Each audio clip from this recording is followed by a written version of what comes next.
अध्यक्ष महोदय, भाषणाच्या सुरुवातीलाच एक गोष्ट स्पष्ट करतो की अर्थसंकल्प फुटल्याच्या बद्दल सन्माननीय विरोधी पक्ष नेत्यांनी पण तशा पद्धतीने वक्तव्य केलं आणि जयंत पाटील साहेबांनी पण तशा प्रकारचं वक्तव्य केलं। परंतु हे दोन्ही सन्माननीय सदस्य अध्यक्ष महोदय अतिशय सिनियर आहेत आणि अर्थसंकल्पापूर्वी वर्तमानपत्रामध्ये नेहमीच अर्थसंकल्पातील तरतुदी छापून आल्याबद्दल त्यांनी त्या ठिकाणी आक्षेप घेतला। हे दोघेही एवढे सिनियर असताना आणि जयंतरावांनी तर 9 वेळेला अर्थमंत्रालयाची जबाबदारी स्वीकारलेली आहे। त्याच्यावर अर्थसंकल्पाकडनं नागरिकांच्या काही अपेक्षा असतात आणि या अपेक्षांचा अध्यक्ष महोदय कानोसा घेऊन माध्यम त्याच्यामध्ये चर्चा माध्यमांच्या मध्ये होत असते आणि त्याबाबतच्या बातम्या ह्या छापल्या जात असतात। लोकांच्या आशा आकांक्षाचं एक प्रतिबिंब असतं। यात माध्यमांचा कुठलाही काहीच दोष नाही, उलट ते आपलं काम चोखपणे करण्याचा अध्यक्ष महोदय प्रयत्न करत असतात आणि त्यामुळे अर्थसंकल्प मांडण्यापूर्वी काही बातम्या वर्तमानपत्रामध्ये किंवा इलेक्ट्रॉनिक मीडियामध्ये आल्या तर अर्थसंकल्प फुटला असं म्हणता येणार नाही। सन्माननीय सदस्य तसं म्हणत असतील तर ते जनतेवर किंवा माध्यमांच्यावर अन्याय करण्यासारखं आहे। मी अर्थमंत्री म्हणून स्पष्टपणे सांगू इच्छितो की अर्थसंकल्प कुठेही फुटलेला नाही। अर्थसंकल्पाची गोपनीयता पूर्ण राखली गेलेली आहे, हे मी पहिल्यांदाच निदर्शनास आणून देऊ इच्छितो। अध्यक्ष महोदय, एकंदरीतच या सगळ्या सन्माननीय सदस्यांनी भाग घेत असताना प्रत्येकाने आपापल्या मताप्रमाणे अर्थसंकल्पामध्ये काही मतं इथं व्यक्त केलेली आहेत। मी त्या सगळ्या मतांचा आदर करतो। ज्या चांगल्या सूचना असतील त्याचं मी स्वागत करीन, सरकार त्याच्याबद्दलचं स्वागत करीन आणि ज्याच्याबद्दल काही त्यांनी सूचना केल्या असतील आणि त्या पुढं ह्या सगळ्या अर्थसंकल्पामध्ये दिलेल्या योजना नीटपणे राबवण्याच्या करता त्याचा उपयोग होणार असतील तर त्याही सूचनांचा मी आदर करीन आणि त्यांचंही स्वागत त्या निमित्तानं करीन। अध्यक्ष महोदय, त्याच्यामध्ये काही सन्माननीय सदस्यांनी कौतुक केलं। मी सुरुवातीला सांगितलं तर विरोधी बाकाच्यावरच्या सदस्यांनी टीका केली। मी त्यांना दोघांनाही सर्वांनाच मी धन्यवाद देऊ इच्छितो। आपण केलेल्या सूचनांची मी आणि अर्थ विभागाने प्लॅनिंगनी नोंद घेतलेली आहे आणि खरं तर काहींनी असाही मुद्दा काढला, मला वाटतं सन्माननीय सदस्य पृथ्वीराज बाबांनी काढला किंवा कोणी काढला, कारण 70 लोक बोलली, मी सगळ्यांचं ऐकत होतो। जास्तीत जास्त सन्माननीय मान्यवरांचा ऐकण्याचा प्रयत्न हा मी अध्यक्ष महोदय त्या ठिकाणी केलेला आहे आणि त्याच्यातनं काही गोष्टी दुरुस्ती करायची असेल तर त्याच्याही बद्दल मी माझ्या विभागाला सांगितलेलं आहे। अध्यक्ष महोदय, फेब्रुवारी महिन्यात देशाचा अर्थसंकल्प नेहमी मांडला जातो आणि पूर्वी 28 फेब्रुवारी ही तारीख असायची, आता ती 1 फेब्रुवारी केलेली आहे आणि केंद्राने त्यांचा अर्थसंकल्प मांडला की त्यानंतर आपण राज्याचा अर्थसंकल्प मांडतो, असं वर्षानुवर्ष चालत आलेलं आहे। यावेळी लोकसभेच्या निवडणुकीमुळे फेब्रुवारी महिन्यातच केंद्राचा आणि राज्याचा पण अंतरिम अर्थसंकल्प सादर झाला, त्याच्यानंतर आता अतिरिक्त अर्थसंकल्प सादर केलेला आहे। अध्यक्ष महोदय, हा अर्थसंकल्प सादर करत असताना जाणीवपूर्वक सरकारने त्याच्यामध्ये राज्याचा सर्वांगीण विकास व्हावा, प्रत्येक समाज घटकाला त्या विकासाच्या प्रवाहामध्ये संधी मिळावी, मग त्याच्यामध्ये आपला शेतकरी असेल, शेतमजूर असेल, महिला असेल, युवा युवती असतील, सर्वसामान्य सर्वांच्या अडचणी दूर व्हाव्यात ही आपल्या सर्वांचीच अपेक्षा असते आणि त्याच्यामुळं इच्छा पण असते। राज्यातील प्रत्येक घटकाच्या अर्थसंकल्पातनं काही अपेक्षा त्या ठिकाणी असतात आणि जास्तीत जास्त अपेक्षा पूर्ण करण्याचा आणि प्रत्येक समाज घटकाला न्याय देण्याचा प्रयत्न ह्या अर्थसंकल्पाच्या माध्यमातून या महायुतीच्या सरकारने अध्यक्ष महोदय केलेला आहे आणि महाराष्ट्र हे देशातील एक आघाडीचं राज्य म्हणून ओळखलं जातं आणि कल्याणकारी राज्याची संकल्पना राबवत असताना आर्थिक आघाडीवर देखील राज्य सुस्थितीत राहावं, आर्थिक शिस्त तिथं पाळली जावी यासाठी देखील सरकारचा प्रयत्न आहे आणि ह्या सर्व गोष्टी नजरेसमोर ठेवून अध्यक्ष महोदय आम्ही अर्थसंकल्प मांडण्याचा प्रयत्न केलेला आहे आणि त्याच्यामध्ये वारकरी, महिला, शेतकरी, दुर्बल घटक, युवा पिढी या सर्वांचा हा अर्थसंकल्प आहे। शेतकऱ्यांना बळ देणारा हा अर्थसंकल्प आहे, महिलांना सशक्त करणारा अशा प्रकारचा अर्थसंकल्प अध्यक्ष महोदय या बाबतीमध्ये सगळ्यांनी ही गोष्ट लक्षामध्ये घेतली पाहिजे। अध्यक्ष महोदय, हा अर्थसंकल्प मांडत असताना मला काही मी जास्त सगळ्यांच्या 70 लोकांच्या सन्माननीय सदस्यांच्या प्रश्नाला उत्तर देऊ शकणार नाही, परंतु जे महत्त्वाचे प्रश्न आहेत आणि ते बहुतेकांनी त्याचा उहापोह केलेला आहे त्याच्या संदर्भामध्ये मी उत्तर देण्याचा प्रयत्न केलेला आहे. अध्यक्ष महोदय, त्याच्यामध्ये पहिलं म्हणजे अर्थस्थितीच्या बाबत सन्माननीय सदस्यांनी, विरोधी पक्षनेते असतील किंवा काही सन्माननीय समोरचे सदस्य असतील किंवा महसूल आणि राजकोषीय तूट, कर्जाचा बोजा आणि एकूणच राज्याच्या आर्थिक स्थितीबाबत चर्चा केली आणि काही प्रश्न हे निश्चितपणे त्यांनी उपस्थित केलेले साहजिकच आहे. त्या संदर्भामध्ये अध्यक्ष महोदय, खरं तर मला सभागृहाला सांगायचं आहे की इथं आजपर्यंत एक रेकॉर्ड सन्माननीय जयंत पाटील साहेबांचं होतं, 9 वेळेला अर्थसंकल्प मांडायचं. जयंतराव बरोबर आहे ना? 9 वेळेला अर्थसंकल्प मांडायचं. पण अध्यक्ष महोदय, मला या नाही आपल्या वानखेडे साहेब आता वर गेले, आता हयात असणं सलग होता ते तर रेकॉर्ड आहेच. जसं वसंतराव नाईकांचं सलग 11 वर्ष होतं, त्याच्यावर ते जयंतराव, त्याबद्दल तुमचं अभिनंदन. अध्यक्ष महोदय, मला 10 वेळेला अर्थसंकल्प काय करतात, मोठी जबाबदारी वाढल्यावर मूड बदलावा लागतो. नाही, कोणाच्या हाताखाली काम करत असताना सगळं तिथं ढकलावं लागतं की त्यांनी केलं, मी कुठं काय केलं. अध्यक्ष महोदय जाऊ द्या, परंतु मी पहिल्यांदा नाही, दुसऱ्यांदा नाही, तिसऱ्यांदा नाही, चौथ्यांदा नाही, मला सभागृहाला 5व्यांदा नाही, 6व्यांदा नाही, 7व्यांदा नाही, 8व्यांदा नाही, 9व्यांदा नाही, 10व्यांदा अर्थसंकल्प मांडण्याची संधी मिळाली. आणि काहीतरी अध्यक्ष महोदय आम्हाला थोडा बहुत अनुभव आहे, इतरांच्या एवढा नसेल पण थोडा का होईना अनुभव आहे.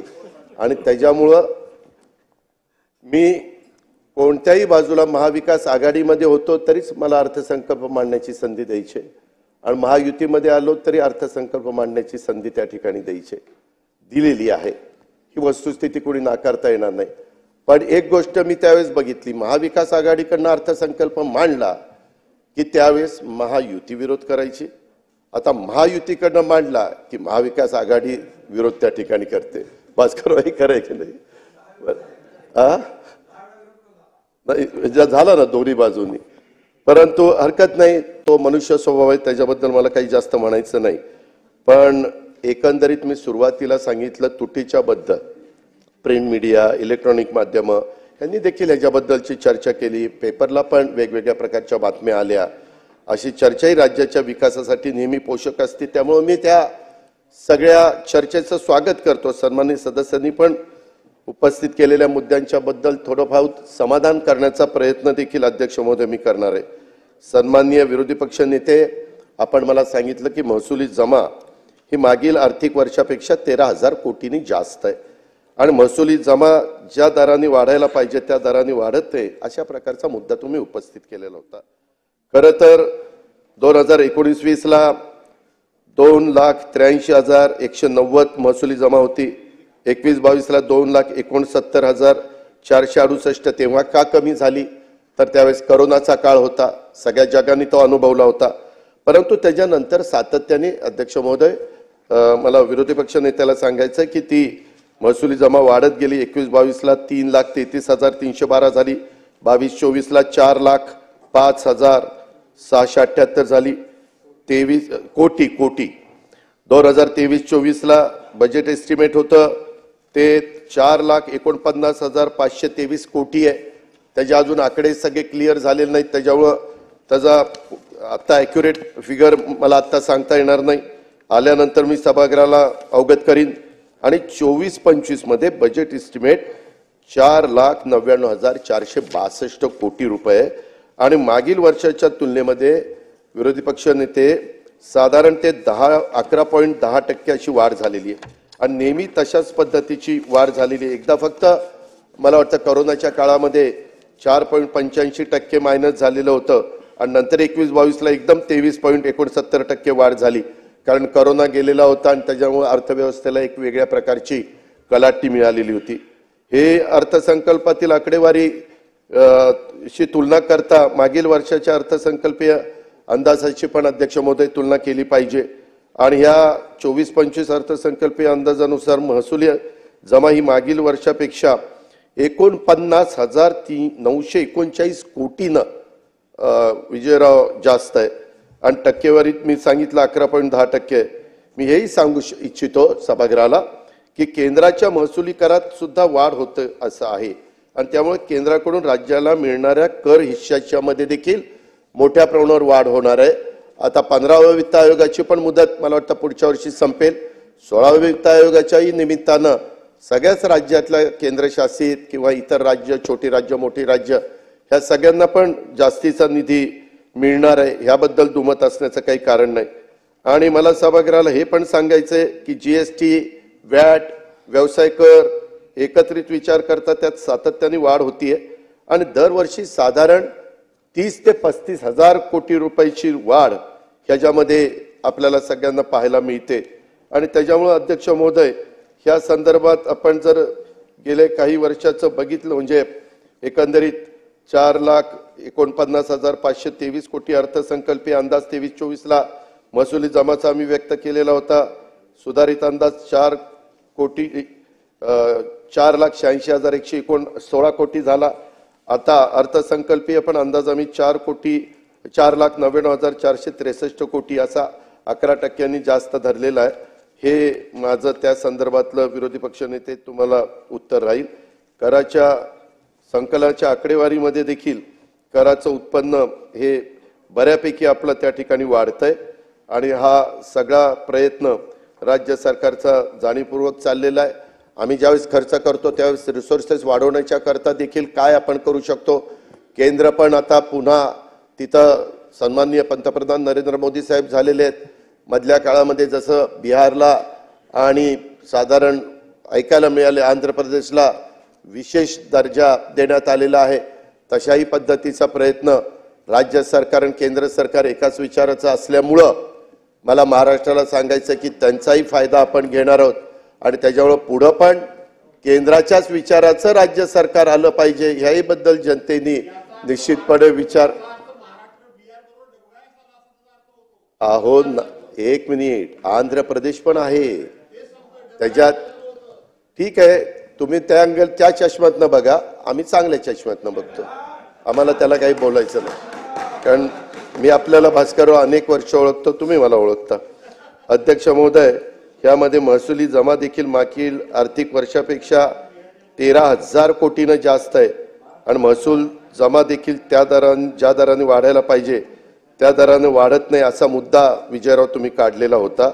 परंतु मी मगाशीच सांगितलं की ते कसं वाढतंय आणि मागील वर्षाच्या 24-25च्या अर्थसंकल्पीय अंदाजानुसार महसुली जमा ही जवळपास 49,939 कोटीनं वाढलेली आहे आणि ती बऱ्यापैकी वाढलेली, ती आणखीन कशी वाढेल याबद्दलचाही आमचा प्रयत्न आहे.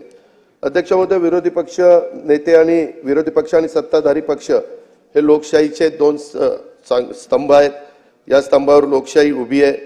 विरोधी पक्ष नेते म्हणून निश्चितपणे विजयरावांनी काही भाषणामध्ये चांगले मुद्दे मांडलेले आहेत, चांगल्या सूचना केलेल्या आहेत.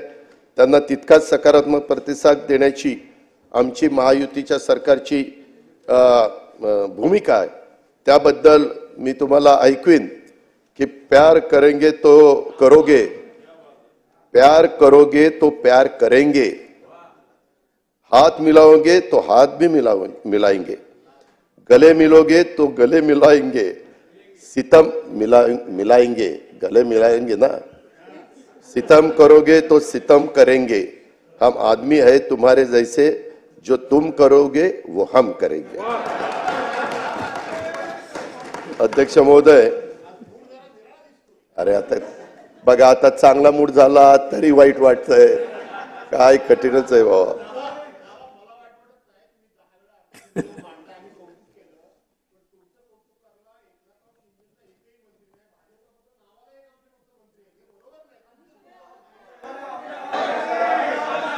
काय भास्करराव, त्यांचा माझ्यावर एवढा डोळे झाकून विश्वास आहे की ते म्हणतात मी इथं अर्थसंकल्प मांडत असताना दुसरी पण महत्वाची कामं चाललेली आहेत, कारण राज्य झपाट्याने पुढे न्यायचं चाललं. अध्यक्ष महोदय, आता ते तुम्ही त्या बघत त्या चष्म्यातनं बघता, त्याला मी काय करू. अध्यक्ष महोदय, काही सन्माननीय सदस्यांनी अंतरिम अर्थसंकल्प आणि अतिरिक्त अर्थसंकल्प ह्याच्याबद्दल पण थोडासा ओहापोह सन्माननीय ज्येष्ठ सदस्य पृथ्वीराज बाबा चव्हाण साहेबांनी त्या ठिकाणी केला। पण एक गोष्ट खरी आहे, आम्ही पण त्या गोष्टीचा विचार केलाय। ह्याच्याकरता अध्यक्ष महोदय भविष्यात या कार्यपद्धतीमध्ये बदल करायचा झाल्यास त्या सुधारित कार्यपद्धतीस विधानमंडळाच्या अंदाज समितीची मान्यता घ्यावी लागेल। परंतु बाबा तुम्ही म्हणताय ते प्लॅनिंग फायनान्स आमचं पण मत तसं झालंय, कारण दोनदा करायचं काहीच कारण नाही। त्याच्यामुळे पुढच्या वेळेस या गोष्टीचा निश्चितपणे विचार हा अंदाज समितीला विधान मंडळाच्या अंदाज समितीच्या पुढे, आता अंदाज समिती पण नाही त्यांच्या पुढे देऊन आपण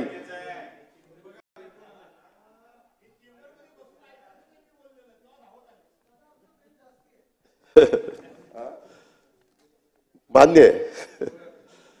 अध्यक्ष महोदय सन्माननीय विरोधी पक्ष नेत्यांचा असा मुद्दा मांडला की महसुली खर्च आणि महसुली तूट वाढली आहे असं तुम्ही मांडलं। 24-25 मध्ये महसुली खर्च 5,19,514 कोटी अपेक्षित आहे। महसुली खर्चात ते 11.57% वाढ आहे हे दिसतंय, पण तो खर्च कशावरील आहे हे देखील अध्यक्ष महोदय आपण पाहिलं पाहिजे। व्याज वेतन निवृत्ती वेतन या गोष्टी महसुली खर्चात येतात। व्याज प्रदानाची महसुली जमेची टक्केवारी 11.3% इतकी आहे आणि व्याज निवृत्ती वेतनाची वेतन एकत्रित खर्चाची टक्केवारी 58% आहे।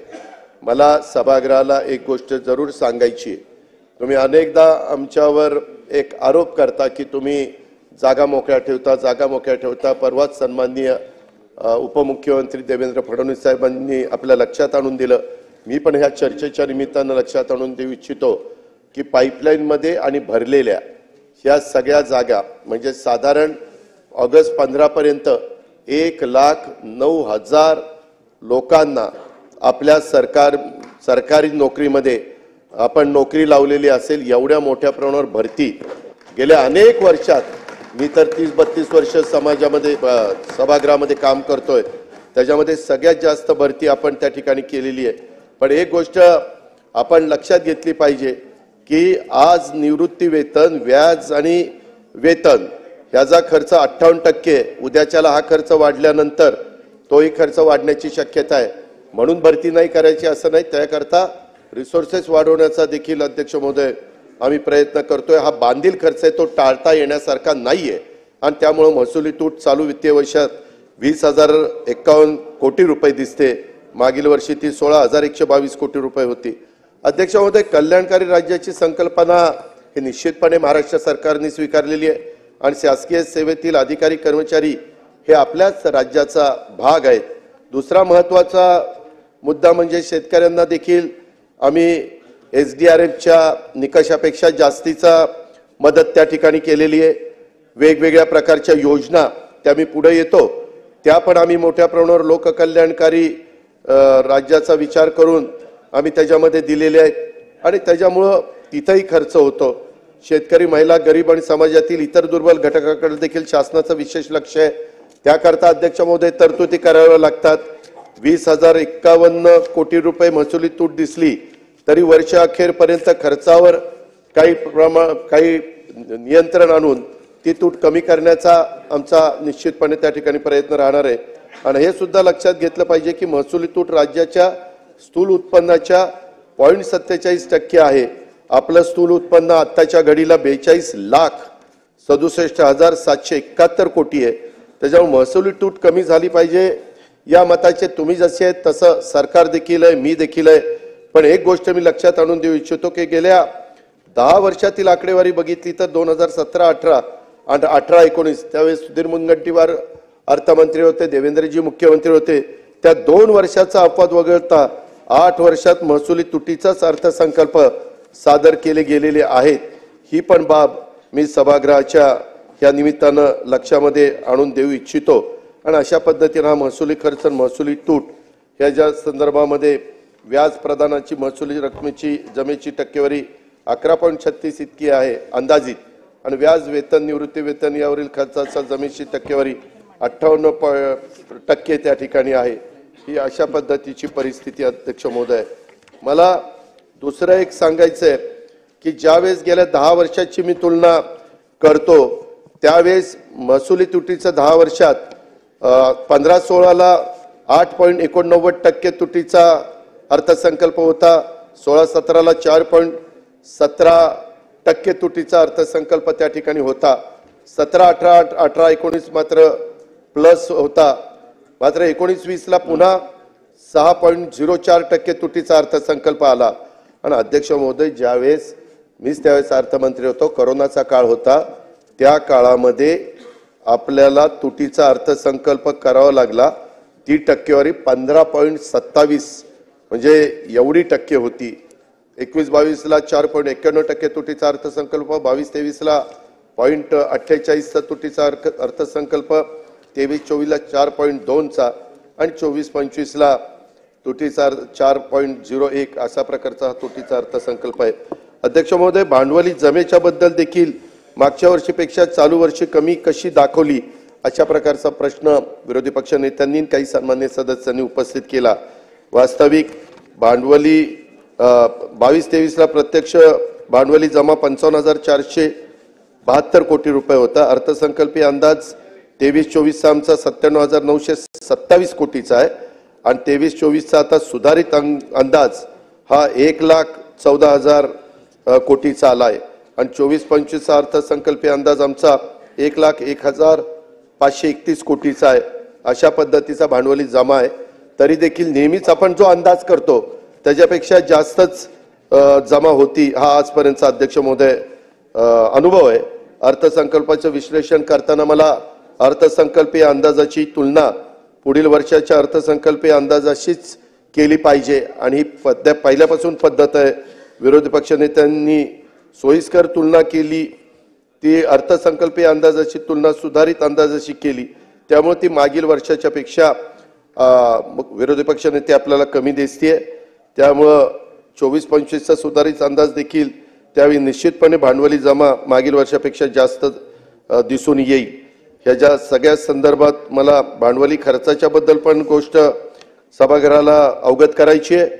आकड्यांची जगलरी करून या सरकारला भांडवली खर्च कमी करायचा आहे असा आरोप विरोधी पक्ष नेते आपण केला आमच्यावर.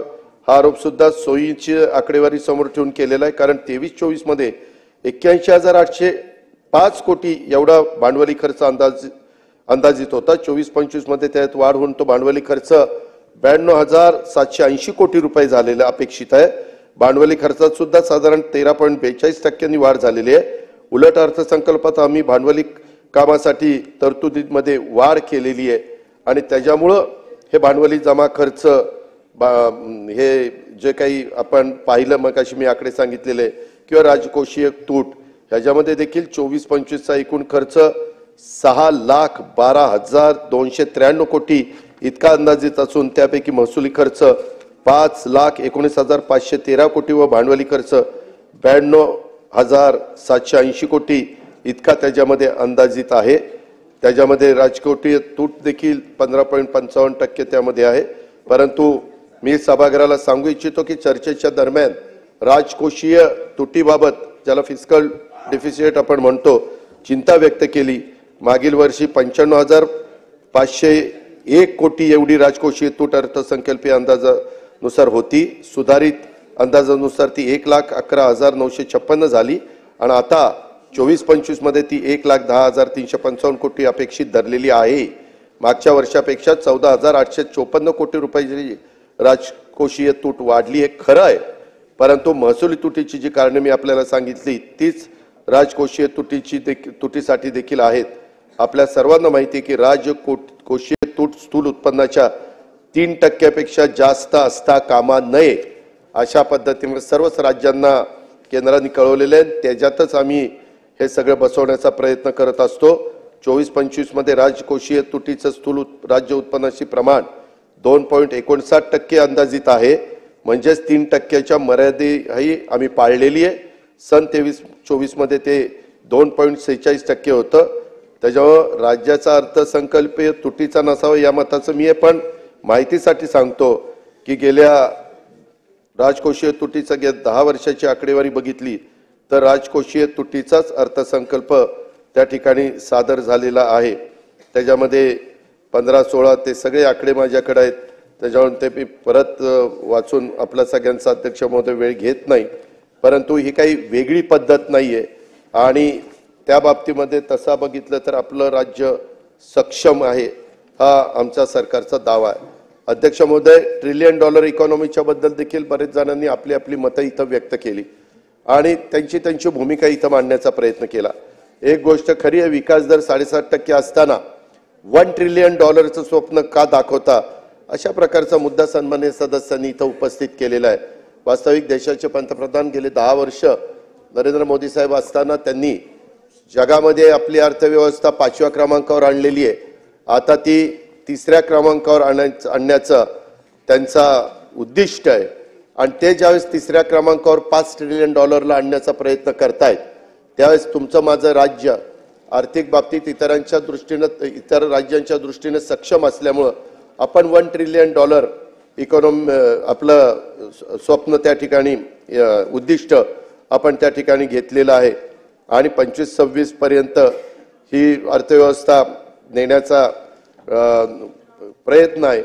त्याच्यामध्ये महाराष्ट्राचं जर सांगायचं झालं तर ह्याच्यामध्ये महाराष्ट्राचीच भूमिका महत्त्वाची राहणार, म्हणून महाराष्ट्राची अर्थव्यवस्था आम्ही 2028 पर्यंत $1 ट्रिलियन आणि 47 पर्यंत आणखीन जास्त $1 ट्रिलियन करण्याचा आमचं ध्येय आहे। साधारण $1 ट्रिलियन म्हणजे सध्याच्या डॉलरचा दराने विचार केला तर 82,94,000 कोटी रुपये होतात आणि राज्य चालवणाऱ्यांनी नेहमीच मोठी स्वप्न बघितली पाहिजेत। ती स्वप्न पूर्ण करण्यासाठी सर्व ताकद ही पणाला लावली पाहिजे आणि तशाच पद्धतीचा विचार महायुतीचा आहे।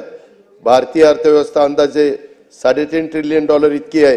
राज्याचं सध्याचं एकूण सकल उत्पन्न 40,44,000 कोटी इतका आहे। देशाच्या सकल उत्पन्नाच्या GDPच्या हा वाटा राज्याचा 14% आहे आणि त्याच्यामुळं यासाठी राज्य सरकारकडनं काही उपाययोजना देखील अध्यक्ष महोदय आम्ही त्या ठिकाणी केलेले आहेत, आम्ही करतोय।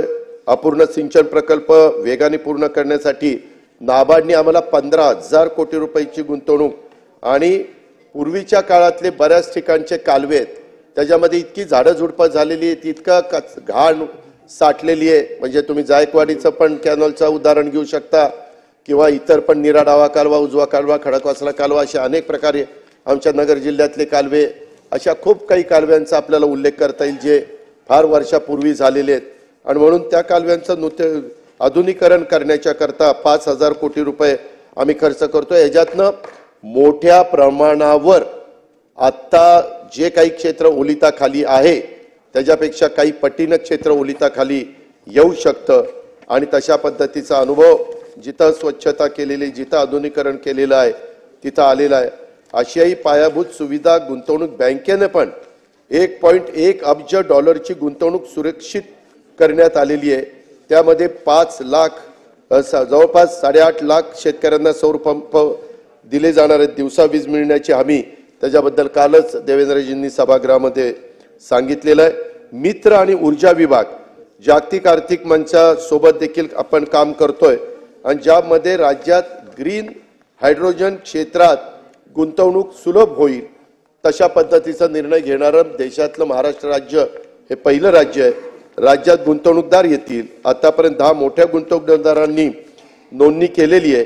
स्मार्ट प्रकल्पांतर्गत 767 शेतकरी उत्पादक कंपन्यांना 1,541 कोटी 64 लाख रुपयाचं आर्थिक सहाय्य मंजूर करण्यात आलेलं आहे।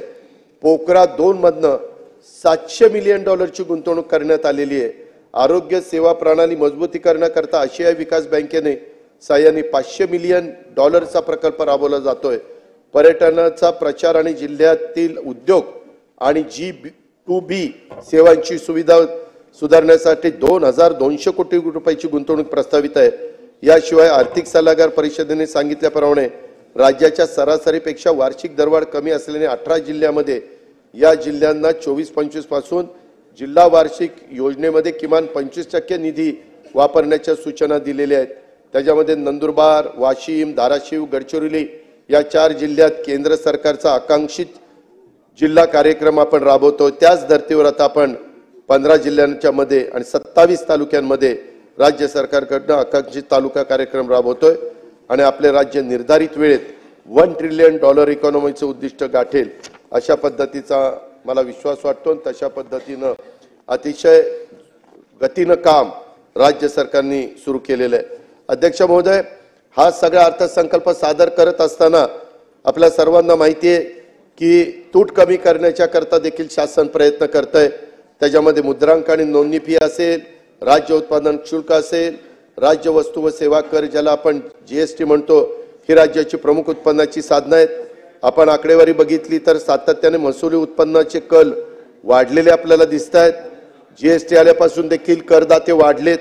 येणारे वर्ष 2 वर्षाच्या काळात आणखीन करदाते वाढतील आणि त्यामुळे निश्चितपणे राज्याच्या कर उत्पन्नामध्ये भर पडेल याबद्दल मला खात्री आहे। अध्यक्ष महोदय, 23-24 या आर्थिक वर्षात महाराष्ट्र राज्यात 3,20,000 कोटी एवढा जीएसटी, एसजीएसटी, सीजीएसटी आणि आयजीएसटी जमा केलेला आहे। ही रक्कम देशात सर्व राज्यांपेक्षा जास्त आहे। ही वाढ मागील वर्षाच्या तुलनेने 18.4% इतकी आहे। तसेच महाराष्ट्र राज्यात जमा होणारा देश पातळीवरचा जीएसटीचा वाटा देखील हा 15.8% आहे। कर चुकवेगिरीला आळा घालण्यासाठी देखील आपण कठोर पावलं उचललेली आहेत। पूर्वी कर चुकवणाऱ्यांना अटक करण्याची तरतूद नव्हती, सरकारने नंतर अटकेची तरतूद केली। त्याचा सकारात्मक परिणाम जीएसटीच्या वसुलीमध्ये दिसून आलाय। आपण आकडेवारी बघितली तर राज्यात प्रत्येक कर स्त्रोतात 2 ते 5 हजार कोटी रुपयांनी वाढ झालेली आहे। माझ्या अनुभवानुसार अपेक्षित धरलेली वाढही वर्ष अखेरपर्यंत मोठी वाढ दिसून येईल आणि ही तूट कमी होण्याच्या करता अध्यक्ष महोदय निश्चितपणे मदत होईल। मी दुसऱ्या एक सभागृहाला सांगू इच्छितो की मोठ्या शहरात आमचं ठाणे असेल, आमचं नागपूर असेल, मुंबई असेल, नवी मुंबई असेल, पिंपरी चिंचवड, पुणे असेल, या सगळ्या शहरांच्या मध्ये आम्ही मेट्रोचं जाळं तयार करतोय। त्याच्यामध्ये केंद्राचा 20%, राज्याचा 20%, 10% त्या महानगरपालिकेचा आणि 50% वित्तीय संस्थांचा। हे कशा करता करतोय की त्याच्यामुळे प्रदूषण कमी व्हावं, दळणवळण गतीनं व्हावं।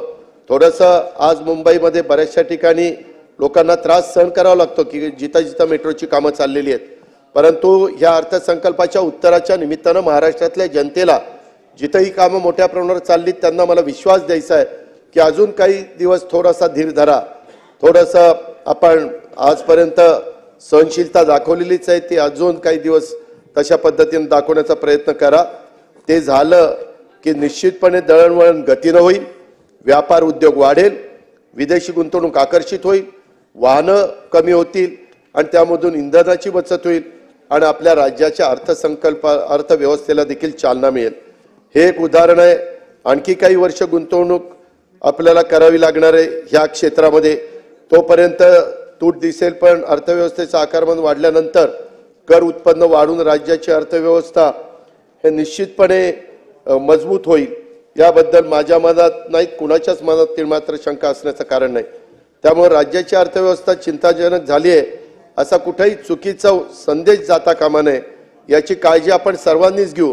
ठीक आहे, राजकीय जीवनामध्ये आपण एकमेकाच्या विरोधामध्ये जरी लढत असलो तरी शेवटी आपल्या सर्वांचं हे महाराष्ट्र राज्य आहे। शिवशाहू फुले आंबेडकरांच्या विचाराचं हे महाराष्ट्र राज्य आहे आणि त्याच्यामुळं राज्याच्या कुठल्या तरी चुकीच्या गोष्टी आरोप करून आपल्या राज्याची बदनामी कृपा करून कुणी करता कामा नये, माझी अशा प्रकारे सर्वांना विनंती आहे। पायाभूत सुविधांच्या बाबतीमध्ये आज हे अर्थसंकल्पाच्या बाहेरची कामं आहेत, ती पण मी तुम्हाला सगळ्यांना सांगेन की शासनाने पायाभूत सुविधांच्या विकासावर देखील अधिक लक्ष केलेलं आहे। महाराष्ट्र राज्य रस्ते विकास महामंडळातर्फे रेवस ते रेड्डी या सागरी मार्ग, त्याच्या संदर्भामध्ये विरार अलिबाग बहुउद्देशीय मार्गिका हा जवळपास 63,618 कोटीचा, पुणे चक्राकार मार्ग ज्याला पुणे रिंग रोड म्हणतो हा जवळपास 58,000 कोटीचा, जालना नांदेड महामार्ग 27,000 कोटीचा, नागपूर गोंदिया मार्ग 22,000 कोटीचा, भंडारा गडचिरोली मार्ग 12,000 कोटीचा, नागपूर चंद्रपूर महामार्ग 20,000 कोटीचा, रेवस सागरी महामार्ग हा 26,000 कोटीचा। अशा पद्धतीनं अध्यक्ष महोदय इन्फ्रास्ट्रक्चर मजबूत होण्याच्या दृष्टिकोनातनं राज्य सरकार त्या ठिकाणी लक्ष देत आहे। इव्हन शिवडी नावा शेवा पण अटल सेतू हा महत्त्वाचा प्रकल्प पूर्ण झाला आणि आता शिवडी ते वरळी रस्त्याचं काम देखील गतीनं फ्लायओव्हरचं चाललेलं आहे। नवी मुंबई विमानतळाचं काम अंतिम टप्प्यामध्ये त्या ठिकाणी आहे। मुंबई कोस्टर मार्गाला देखील स्वराज्य रक्षक छत्रपती संभाजी महाराजांचं नाव देऊन त्याचेही काम अंतिम स्तरावर आहे। मरीन लाईन्स ते वरळी पर्यंत देखील रस्त्यांचं भुयारी मार्गाचं ती पण कामं त्या ठिकाणी चाललेली आहेत। आणि केंद्र सरकारच्या अध्यक्ष महोदय, मला सभागृहाला एक गोष्ट सांगायची, सातत्याने विरोधी पक्ष अशा प्रकारचा आरोप करत असतं, त्याबद्दल उद्योग मंत्र्यांनी सांगितलेलंच आहे, श्वेतपत्रिका काढली जाईल, परंतु हे प्रकल्प दुसरीकडे गेले, पळाले गुजरातचं नाव घेतात असं नाहीये। कारण नसताना तशा प्रकारचा फेक नरेटिव्ह तुम्ही त्या ठिकाणी करू नका, अशा पद्धत सेट करण्याचा प्रयत्न करू नका। मला पुन्हा तुम्हाला सांगायचं की केंद्र सरकारच्या पहिल्याच मंत्रिमंडळाच्या बैठकीमध्ये 77,200 कोटी खर्चाचा वाढवण बंदर प्रकल्पाला मंजुरी दिलेली आहे। त्याच्यात राज्य सरकारचा 26%, केंद्राचा 74%, एवढा मोठा प्रकल्प आपण करतोय। मला दुसरी एक गोष्ट अध्यक्ष महोदय सभागृहाला या निमित्तानं सांगायची, आपल्या राज्याचे सुपुत्र सन्माननीय नितीन गडकरी साहेबांच्याकडे तिसऱ्यांदा केंद्रीय भूपृष्ठ परिवहन मंत्रालयाची जबाबदारी मिळालेली आहे आणि त्यांच्या माध्यमातून नॅशनल हायवे अथॉरिटी मार्फत राज्यात मोठ्या प्रमाणावर रस्त्यांचं जाळं विकसित होत आहे। त्याचाही आपल्याला खूप मोठा फायदा, आपण कितीतरी स्टेट हायवे हे नॅशनल हायवेकडे ट्रान्सफर केलेले आहेत। मुंबई गोव्याच्या संदर्भात पण चाललेले आहे, मध्ये उत्तर त्याच्यामध्ये दिलेलं आहे, त्याच्यात जरा काही अडचणी फॉरेस्टच्या आल्या, काही ठिकाणी शहरातनं तो रस्ता जातो तिथल्या लोकांचा विरोध, परंतु आता बऱ्याच अंशी एक गोष्ट सगळ्यांनाच ती खंत आहे, ती काय आत्ता नाही, ती अनेक वर्ष, म्हणजे पूर्वी माझ्या माहितीप्रमाणे डॉक्टर मनमोहन सिंगांचं सरकार असल्यापासून ते चालू आहे, त्याच्यानंतर हे 10 वर्ष गेली, परंतु काही ना काही त्याच्यामध्ये काय झालंय जरा तपासलंच पाहिजे, परंतु उशीर लागतोय। त्याच्यावर पुस्तक जसं बॉम्बे टू गोवा चित्रपट निघाला होता अमिताभचा आणि अरुणा हिराणीचा, आठवतंय का? तशा पद्धतीनं बॉम्बे टू गोवा नॅशनल हायवेचं काम असं काहीतरी चित्रपट काढावं लागेल आपल्याला, किंवा पुस्तक पण लिहावं लागेल। होय साहेब, हा कायम राहील। अध्यक्ष महोदय, नाही, त्याच्यामध्ये सगळेच जबाबदार आहेत। काहींनी तिथं जाऊन खड्डे बघितले, त्याचे फोटो काढले, पाहणी केली, बोटं बिटं दाखवली, परत आले, पुन्हा काही नाही। सगळ्यांनी आपल्या आपल्या परीनं त्याचा फायदा, कित्येक जणांनी खासदार होताना तुम्ही आम्हाला खासदार करा, हा रस्ता आम्ही पुरा करून दाखवू, तुम्ही आम्हाला आमदार करा, पुरा करून दाखवू, कितीतरी आमदार झाले, खासदार झाले, पण पुरा काही होईना। पण आता गडकरी साहेब म्हणले काही करून ह्या टर्म मध्ये पुरा करूनच दाखवतो असं सांगितलेलं। अध्यक्ष महोदय, सन्माननीय रईस शेख साहेबांनी आणि काही सन्माननीय सदस्यांनी इथं मुद्दा उपस्थित केला, मुंबई ठाणे भिवंडी नाशिक महामार्गाचा वाहतुकीच्या कोंडीचा। मी पुढच्याच आठवड्यामध्ये फरांदेताईंनी पण तो मुद्दा उपस्थित केला, मला पत्र पण काही ताईंनी दिलं, आणि त्याच्या खरं दादा भुसे जातात, आमचे रवींद्र चव्हाण त्याच भागातले आहेत, आमच्या भुजबळ साहेब त्या भागातनं जातात। सॉरी, सन्माननीय ज्येष्ठ सदस्य बाळासाहेबांनी पण हा मुद्दा काढला होता। बाळासाहेब, मी सोमवार किंवा मंगळवारी ह्याच्या संदर्भातली बैठक लावून सगळ्या लोकांना बोलवतो आणि जे काही करता येणं म्हणजे करणं गरजेचं आहे ते करण्याच्या करता सगळ्यांना कामाला लावतो। ही कोंडी दूर करून नागरिकांची अडचण दूर करण्यासाठी सर्व यंत्रणा, सर्व लोकप्रतिनिधी आणि अधिकाऱ्यांना आवश्यक त्या तातडीनं सूचना देण्यात येतील। अध्यक्ष महोदय, राज्यावरील कर्जाचा भार हा हे एक सगळ्यांनी जरा, तुम्ही आता सारखं सांगतात कर्ज 7,82,000 कोटी झालेलं आहे। मला या उत्तराच्या निमित्तानं राज्यातल्या माझ्या तमाम जनतेलाही सांगायचं आहे, दोन्ही बाजूच्या सन्माननीय सदस्यांना सांगायचं आहे की 23-24 मध्ये 7,06,442 कोटी रुपयाचं अंदाजित कर्ज होतं, ते 24-25 मध्ये 7,82,991 कोटी रुपये झालेलं आहे। कर्जामध्ये 10.67% वाढ दिसते। वित्तीय निर्देशानुसार स्थूल राज्य उत्पन्नाच्या 25%च्या मर्यादेत कर्ज घेता येतं। आज आपण 24-25 मध्ये ते 18.35% आपली मर्यादा ठेवलेली आहे। कर्जाच्या बाबतीत दुसरा एक निर्देशांक आहे, तो स्थूल राज्य उत्पादनाच्या 3% मर्यादेत वार्षिक कर्ज उभारणी राज्य सरकारला करता येते। 24-25 मध्ये आपण 2.32% त्या ठिकाणी ठेवलेली आहे। या दोन्ही निर्देशांकांचं आपण कसोशीनं पालन केलेले आहे। राज्याच्या अर्थव्यवस्थेत मोठी क्षमता आहे, त्या क्षमतेला कमी लेखण्याचा प्रयत्न कृपा करून कुणी करू नका। धोरणकर्त्यांनी राज्याची आर्थिक वाढ होण्यासाठी भांडवली खर्चात वाढ करण्याचा प्रयत्न करायचा असतो। या अर्थसंकल्पाकडे आपण पाहिलं तर मागील वर्षाच्या तुलनेत भांडवली खर्चाच्या तुलनेत तरतुदीत आपण वाढ केली। मी मगाशी पण सांगितलं वेगवेगळ्या, तरी मी MMRD ची कामं त्याच्यामध्ये सांगितली नाही। ती जरी राज्य सरकारशी संबंध नसला तर ती एक प्रकारे आपल्या राज्याचा GDP वाढवण्याच्या करता, राज्यामध्ये गुंतवणूक वाढण्याच्या करता या सगळ्या एजन्सीचा फायदा होतच असतो आणि या दोन्ही निर्देशांचं आम्ही कसोशीनं पालन करतोय। राज्याची आपली अर्थव्यवस्था मोठी क्षमता आहे, या क्षमतेला कमी लेखण्याचा प्रयत्न करू नका। त्याच्यामध्ये धोरणकर्त्यांनी ह्यामध्ये जर बघितलं तर आपण निश्चितपणे वाढ केलेली आहे। त्यासाठी मग कर्ज उभारणी करणं आवश्यक ठरतं। तुम्ही जर बघितलं तर वेगवेगळे राष्ट्र जी आहेत, जी प्रगत आहेत, त्यांच्या पण बघितलं तर मोठं कर्ज आहे। म्हणजे मी कर्जाचं समर्थन करतो असं समजू नका। त्यामध्ये जो रेशो ठरवून दिलेला आहे भारत सरकारने, त्या अर्थ विभागाने केंद्राच्या, त्या रेशोमध्ये ते राज्य आहे का नाही। आता मी काही त्या राज्यांचा उल्लेख करत नाही, परंतु एक राज्य तर असं आहे की त्यांना पगार करता आला नाही, ते सुप्रीम कोर्टात गेले। सुप्रीम कोर्टाने शेवटी जरी ते 3% पुढे गेले असते तर त्यांचे पगार थांबलेत आणि त्यांचे पगार करा। मागं ज्यांचं आंध्र प्रदेशमध्ये सरकार होतं त्यांचं जयंतराव 5 महिने पगार झाला नाही, सॅलरी कर्मचाऱ्यांची, अधिकाऱ्यांची आंध्र प्रदेशमध्ये। तिथं झटका बसा। नाही, तुम्हाला रात्री गुजरात दिसते, झोपेत पण पावसाळले तरी गुजरातच म्हणता तुम्ही। त्याच्यामध्ये अध्यक्ष महोदय, ह्यामध्ये मी सांगितलं तसं हे त्यातून रोजगार मोठ्या प्रमाणावर निर्माण होतो, उत्पादनात वाढ होते, अर्थव्यवस्थेला चालना मिळते। मी आपल्याला सगळ्यांना सांगू इच्छितो, कृपा करून तुम्ही सिनियर लोकांनी तर नीट लक्ष द्या। 15-16 मध्ये स्थूल उत्पन्न होतं 19,66,225 कोटी आणि आपलं कर्ज होतं 3,24,000 कोटी। नंतर 19-20 ला ज्यावेळेस महाविकास आघाडीचं सरकार आलं जयंतराव, त्यावेळेस 26,56,806 कोटी रुपये स्थूल उत्पन्न होतं, कर्ज झालं 4,51,000 कोटी आणि 20-21 ला 5,19,000 कोटी।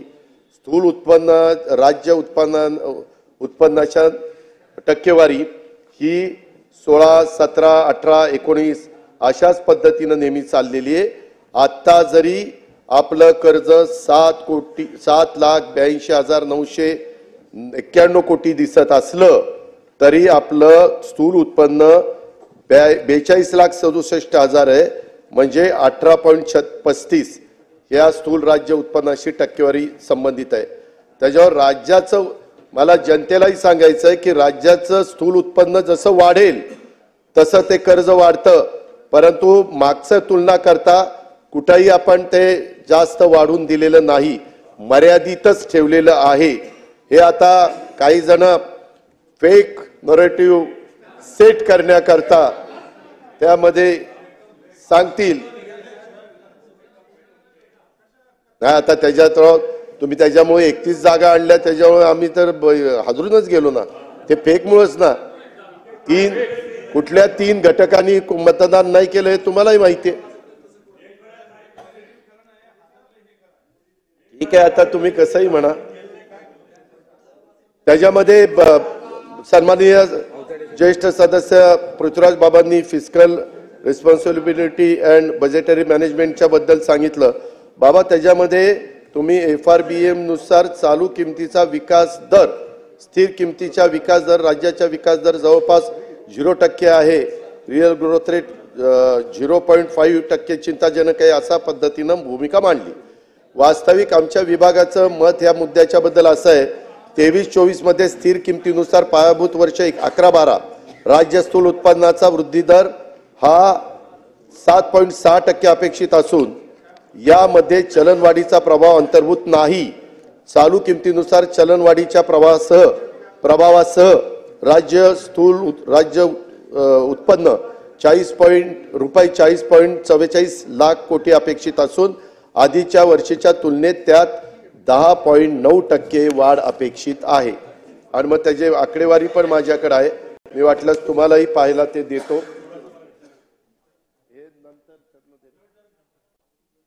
दुसरं एक मला सभागृहाच्या लक्षात आणून द्यायचं आहे अध्यक्ष महोदय, आम्ही ह्या ज्या काही योजना करतोय त्याच्यामध्ये ठीक आहे, काल सन्माननीय विरोधी पक्ष नेते विजय वडेट्टीवार साहेबांनी कुर्लाच्या जमिनीच्या बद्दल बरंच काही एक असं दाखवलं की खूप मोठा भ्रष्टाचार सरकारने केलेला आहे। वास्तविक धारावीचा जो प्रोजेक्ट आहे त्याच्यामध्ये राज्य सरकारचा पण हिस्सा आहे आणि अदानी ग्रुपचा पण हिस्सा आहे। त्याच्यामध्ये कुणाला काही स्पेशल काही वेगळं ट्रीट करायचं कारण नाही। त्याच्याबद्दल आत्ताच राधाकृष्ण विखे पाटील मला सांगत होते, त्या संदर्भामध्ये कॅबिनेटने तो निर्णय घेतलेला आहे, ते तुम्हाला त्याच्याबद्दलचं अवगत करतील। वाटल्यास आपण बसू समोरासमोर चर्चा करू, परंतु तुम्ही काल ज्या पद्धतीनं सांगितलं आणि तुमचे हावभाव आम्ही बघितले, ते बघितल्यानंतर मला तर वाटलं बराच मोठा काहीतरी घबाड आमच्या वडेट्टीवार साहेबांना सापडलेलं आहे, पण तसं नाहीये। मी तुम्हाला काय त्याचं कारण आहे ते सांगतो आपण, म्हणजे आणि त्याचं उत्तर पण आमचे मंत्री महोदय देतील। मला दुसरे एक तुम्हाला सगळ्यांना सभागृहाला सांगायचं आहे की आपण ज्या काही शासन पारदर्शक प्रशासनावर भर देत आहे, आता ज्या ज्या लाभार्थ्यांना आपण लाभ देणार आहे तो थेट त्यांच्या बँक खात्यात जमा करणार आहे। त्याच्यावर हजारो कोटी, ज्याला आपण डीबीटी म्हणतो, हजारो कोटी रुपये आपण देत असताना कुठेही त्या डीबीटी मुळे प्रत्येक बाब ही त्याच्या अकाउंटला जाणार आहे। मग ती आमची आता विद्यार्थ्यांना देणारी शिष्यवृत्ती असो किंवा मुख्यमंत्री माझी लाडकी बहीण योजना असो किंवा मुख्यमंत्री युवतींच्या करता प्रशिक्षण योजनेअंतर्गत प्रशिक्षणार्थी विद्यार्थ्यांना अप्रेंटिसशिप योजनेत देणारा स्टायपेंड असो किंवा आता नवीन मुलींना उच्च आणि व्यावसायिक शिक्षणाकरता देणारी शिष्यवृत्ती, ती पण डायरेक्ट लाभार्थीच्या बँक खात्यातच जमा होणार। अन्नपूर्णा योजनेत 3 मोफत सिलेंडर, तेही त्यांच्या बँक खात्यात जमा होणार। शेतकऱ्यांना देण्यात येणार मध्ये धानाला मदत केली, सोयाबीनला केली, कांद्याला केली, आपल्या कापसाला केली, दुधाला पण केली, ती पण थेट त्यांच्या खात्यावर डीबीटी मार्फत जमा होते। अशा प्रकारे कुठेही लाभार्थ्यांना लाभ देताना भ्रष्टाचार मुक्त अंमलबजावणी करून योजनेचा 100% फायदा हा माझ्या महाराष्ट्रातल्या लाभार्थ्यांना थेट खात्यावर देण्याचा शासनाचा भर आहे। कृपा करून ही गोष्ट लक्षामध्ये ठेवा। व्याज प्रदानच्या बाबतीमध्ये देखील आम्ही जे काही केलेलं आहे, दरडोई उत्पन्नाशी त्याच्यामध्ये टीका केली। स्वतः बाबांनी सांगितलं की राज्य 6व्या क्रमांकावर गेलं, परंतु 6व्या क्रमांकावर नाही, तुमचं म्हणणं ते 11व्या क्रमांकावर। बाबा, आपण ज्यावेळेस मुख्यमंत्री होता त्यावेळेस मी तुमचा उपमुख्यमंत्री होतो, त्यावेळेस आपण अर्थमंत्री माझ्यावर जबाबदारी दिलेली होती। बाळासाहेब सन्माननीय सदस्य, आमचे जयंतराव, असे सगळे सन्माननीय भास्करराव, असे आपण अनेक जण मंत्रिमंडळात होतो। त्यावेळेस देखील बाबा हा जो काही आपण सांगत असतो त्याच्यामध्ये पूर्वीचं जे हे लहान राज्य आहेत त्याचा आपण सहसा विचार त्या ठिकाणी करत नाही। जे केंद्रशासित राज्य आहेत किंवा जे राज्य फक्त सिटी आहेत, म्हणजे दिल्ली सिटी वगैरे, आणि हे वर्षानुवर्ष चालत आलेलं आहे। तर नाही, तुम्ही नंतर बोला ना बाबा, मी तुम्हाला सांगतोय ते ठीक आहे, तुम्हाला 100% सगळंच पटेल असा माझा अजिबात दावा नाही, परंतु हे राज्य व्याज प्रदान करत असताना आम्ही 24-25च्या अर्थसंकल्पीय अंदाजानुसार 56,727 कोटी रुपयाची तरतूद केलेली आहे। या वर्षात आपले महसुली 4,99,463 कोटी जमा होणार आहेत। त्याच्यामध्ये ती जमेच्या व्याजाची टक्केवारी 11.33 आहे। मी बाकीची पण माझ्याकडे माहिती, व्याज प्रदान खर्चामध्ये वाढ कुठेही झालेली नाही। दरवर्षी 12%, 13%, एकदा 14% पर्यंत गेली होती करोनाच्या काळात, पुन्हा 12%, 10.5%, 10%, आता 24 मध्ये 11%, अशा पद्धतीने वरील वस्तुस्थिती विचार घेता महसुली जमेच्या तुलनेत व्याजाची टक्केवारी फारशी वाढलेली नाही। हे पण मी सभागृहाला या निमित्तानं लक्षामध्ये आणून देऊ इच्छितो। सन्माननीय जयंत पाटील साहेबांनी अर्थसंकल्पीय शिल्लक 11,299 कोणत्या हेडखाली दाखवले असा प्रश्न केला। जयंतराव, तुम्ही 2001, 2, 2, 3, 3, 4, 4, 5 असे 4 वर्ष राज्याचे अर्थमंत्री होता, त्याच्यानंतरही होता, परंतु राज्याची एकूण महसुली व भांडवली जमा तसंच महसुली भांडवली खर्च यातील फरक अर्थसंकल्पीय शिल्लक किंवा अर्थसंकल्पीय तूट म्हणून दाखवली जाते। याची तुम्हाला कल्पना आहे, ती स्वतंत्रपणे कोणत्याही लेखा शीर्षकाखाली दाखवली जात नाही। अर्थोपाय अग्रिमाद्वारे ती विनियमित केली जाते। मागील 24 वर्षातील आकडेवारी पाहिली तर 24-25 या आर्थिक वर्षाचा अपवाद सोडला तर सर्वच आर्थिक वर्षात एकतर अर्थसंकल्पीय तूट होती किंवा शिल्लक होती। 1, 2, 2, 3, 3, 4, 4, 5, 9, 10, 11, 12, 10, 11, 19, 20 या आर्थिक वर्षात अर्थसंकल्पित असल्याचं दिसतं। मी अगोदर सांगितल्याप्रमाणे त्याच्यामध्ये तुम्ही पण अर्थमंत्री असताना साधारण बजेट एस्टिमेट आणि रिवाइज एस्टिमेट किंवा ॲक्च्युअल एस्टिमेट त्याच्यामध्ये तशाच प्रकारची परिस्थिती होती। माझ्याकडे त्याचे क्लिअर आकडे आहेत। विभागाच्या बद्दल पण मला वाटतं विरोधी पक्ष नेते का कुणीतरी सांगितलं की काही सन्माननीय सदस्यांनी सांगितलं की तुमचे जे डिपार्टमेंट आहे त्याच्यात तुम्ही मागील वर्षापेक्षा कमी तरतुदी केल्या असा मुद्दा मांडला। मला माहित नाही त्यांनी नेमकी कोणाकडनं मला नेमकी कोणती आकडेवारी अर्थसंकल्पातून बघून ते मत मांडलं, कारण अध्यक्ष महोदय जी महत्वाची खाती आहेत त्यामध्ये सगळ्यात आम्ही सर्व डिपार्टमेंटला जास्तीचा त्या ठिकाणी निधी दिलेला आहे। माझ्याकडे त्याच्यात सगळे आकडेवारी देखील आहे, कुठंच आम्ही कमी त्या ठिकाणी केलेलं नाहीये। आणि नुसतं हे नाही, त्याच्यामध्ये मला सभागृहाला एक सांगायचं आहे की सातत्याने आम्ही हा प्रयत्न करत असतो की जिल्हा वार्षिक योजना बळकट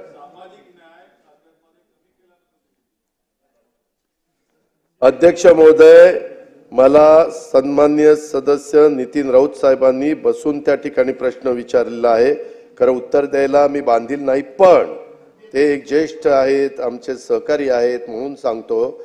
अर्थसंकल्पीय अंदाज 23-24चा सामाजिक न्याय व विशेष सहाय्याला 21,091 कोटीचा होता, तो आता अर्थसंकल्पीय अंदाज 22,911 कोटी आहे। म्हणजे जो 2-3 नाही आता नको ते प्रश्न उत्तर नको, मी नंतर हे करतो हे सगळ्याच्या बाबतीत।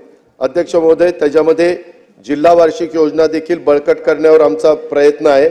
ज्यावेळी आम्ही आढावा घेत असतो त्यावेळेस याकडे आमचं विशेष लक्ष असतं। 24-25 मध्ये जिल्हा वार्षिक योजनेत सर्व जिल्ह्यांमध्ये 20% वाढ केलेली आहे आणि तो 18,165 कोटी नियतवे आपण त्या ठिकाणी दिलेला आहे। अध्यक्ष महोदय, यावेळेस का कुणास ठाऊक पण जयंतरावांनी भाषणात कविवर्य विदा करंदीकर साहेबांची एक कविता वाचून दाखवली, त्यामुळं मलाही विंदा करंदीकरांची आणखी एक कविता वाचून दाखवण्याचा मोह काही आवरत नाहीये। कवितेचे शीर्षक आहे एवढं लक्षात ठेवा, एवढं लक्षात ठेवा। उंची न आपुले वाढते फारसी वाटून हेवा, श्रेय ज्यांचे त्यास द्यावे एवढं लक्षात ठेवा। ती पूर्वजांची थोरवी त्या पूर्वजांना गौरवी, ती न कामी आपुल्या एवढं लक्षात ठेवा।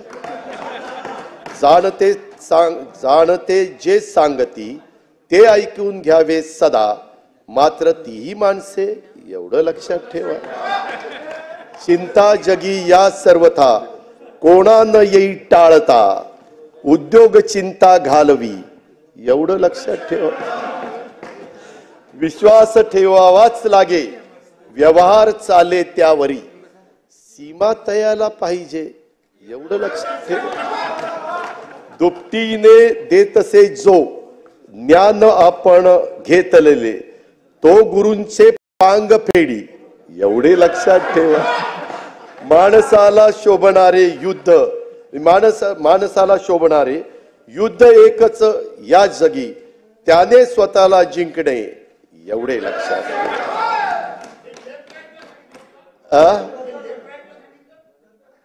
आता भास्करराव तुम्ही अध्यक्ष महोदय, खरं तर ह्याच्यामध्ये बऱ्याच जणांनी माझ्यावर टीका केलेली आहे। अर्थात तो त्यांचा अधिकार आहे। लोकसभेचा निकालानंतर मला तुकाराम महाराज आठवले असं आमच्यातले काही ज्येष्ठ सन्माननीय मान्यवरांनी सांगितलं, त्यांना मला सांगावंसं वाटतं की तुकाराम महाराजांनी 350-400 वर्ष होऊन दे, त्यांचे विचार आज तितकेच समर्पक आणि मार्गदर्शक आहेत. प्रसंगी कासेची लंगोटी देण्याची आणि नाठाळ्यांच्या माती काठी हाणण्याची ताकद ठेवणारे ते संत होते. तुकाराम महाराज विद्रोही संत होते. त्यांचं आणि आमचं वर्षानुवर्षाचं नातं आहे. आषाढी वारीत तुकाराम महाराजांनी पालखी बारामतीतनं जाते, पालखीचा बारामतीत एक दिवस मुक्काम असतो.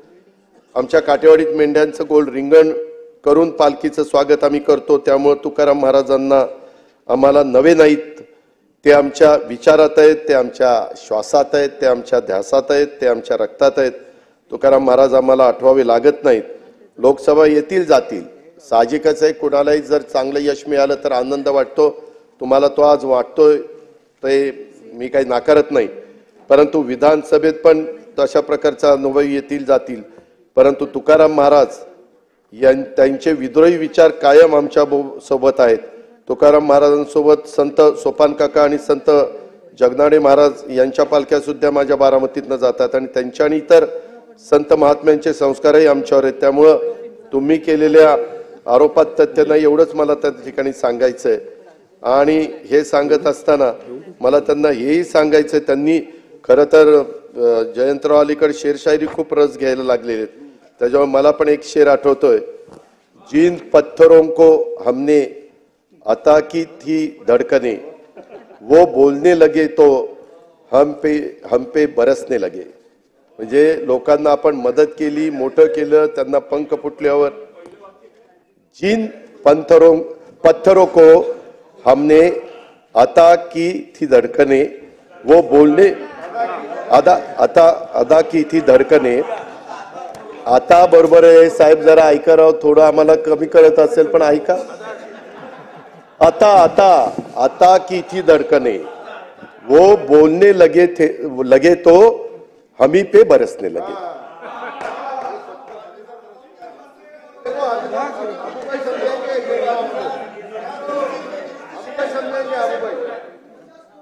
अध्यक्ष महोदय, सन्मान्य सदस्य यांनी दरडोई उत्पन्नाच्या बद्दलचा मुद्दा उपस्थित केला.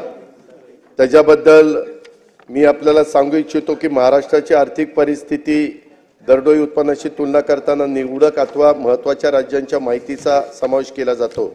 ही राज्य निवडताना मोठी राज्य आणि महाराष्ट्राला लागून असलेली राज्य यांचा समावेश आपण करतो. हरियाणा राज्याचे उत्पन्न जास्त असल्यानं तेही विचारात घेतलं जातं. याचा अर्थ महाराष्ट्र आर्थिक पाहणी अहवालात चुकीची माहिती दिली असं निश्चितपणे होत नाही. मला त्याच संदर्भामध्ये सांगायचं होतं, मी त्याचं एक पत्रक पण आणलेलं आहे. आर्थिक पाहणी अहवाल सन्मान्य सदस्य पृथ्वीराज बाबा, आपण ज्यावेळेस मुख्यमंत्री होता त्याही वेळेस अशाच पद्धतीनं आकडे त्या ठिकाणी दिले जायचे. गोवा राज्य अतिशय लहान आहे, सिक्कीम अतिशय लहान आहे, दिल्ली सिटी स्टेट आहे, चंदीगड केंद्रशासित प्रदेश आहे, पॉंडिचेरी केंद्रशासित प्रदेश आहे, केरळ एक लहान राज्य आहे. त्याच्यावर ह्या राज्यांचा विचार करत नाही. आपण त्या राज्यांचा विचार केला तर बाबा तुम्ही म्हणतायत तसा आपला 11वा नंबर आहे. परंतु नेहमी वर्षानुवर्ष ज्या वेळेस आपण हा अहवाल देतो आर्थिक पाहणी अहवाल, त्यावेळेस प्रत्येक वेळेस मी मागचेही अहवाल तुम्हाला दाखवीन, त्यावेळेस त्याच्यात मात्र तो 6वा त्या ठिकाणी येतो. ही पण वस्तुस्थिती मी आपल्या निदर्शनास आणीन.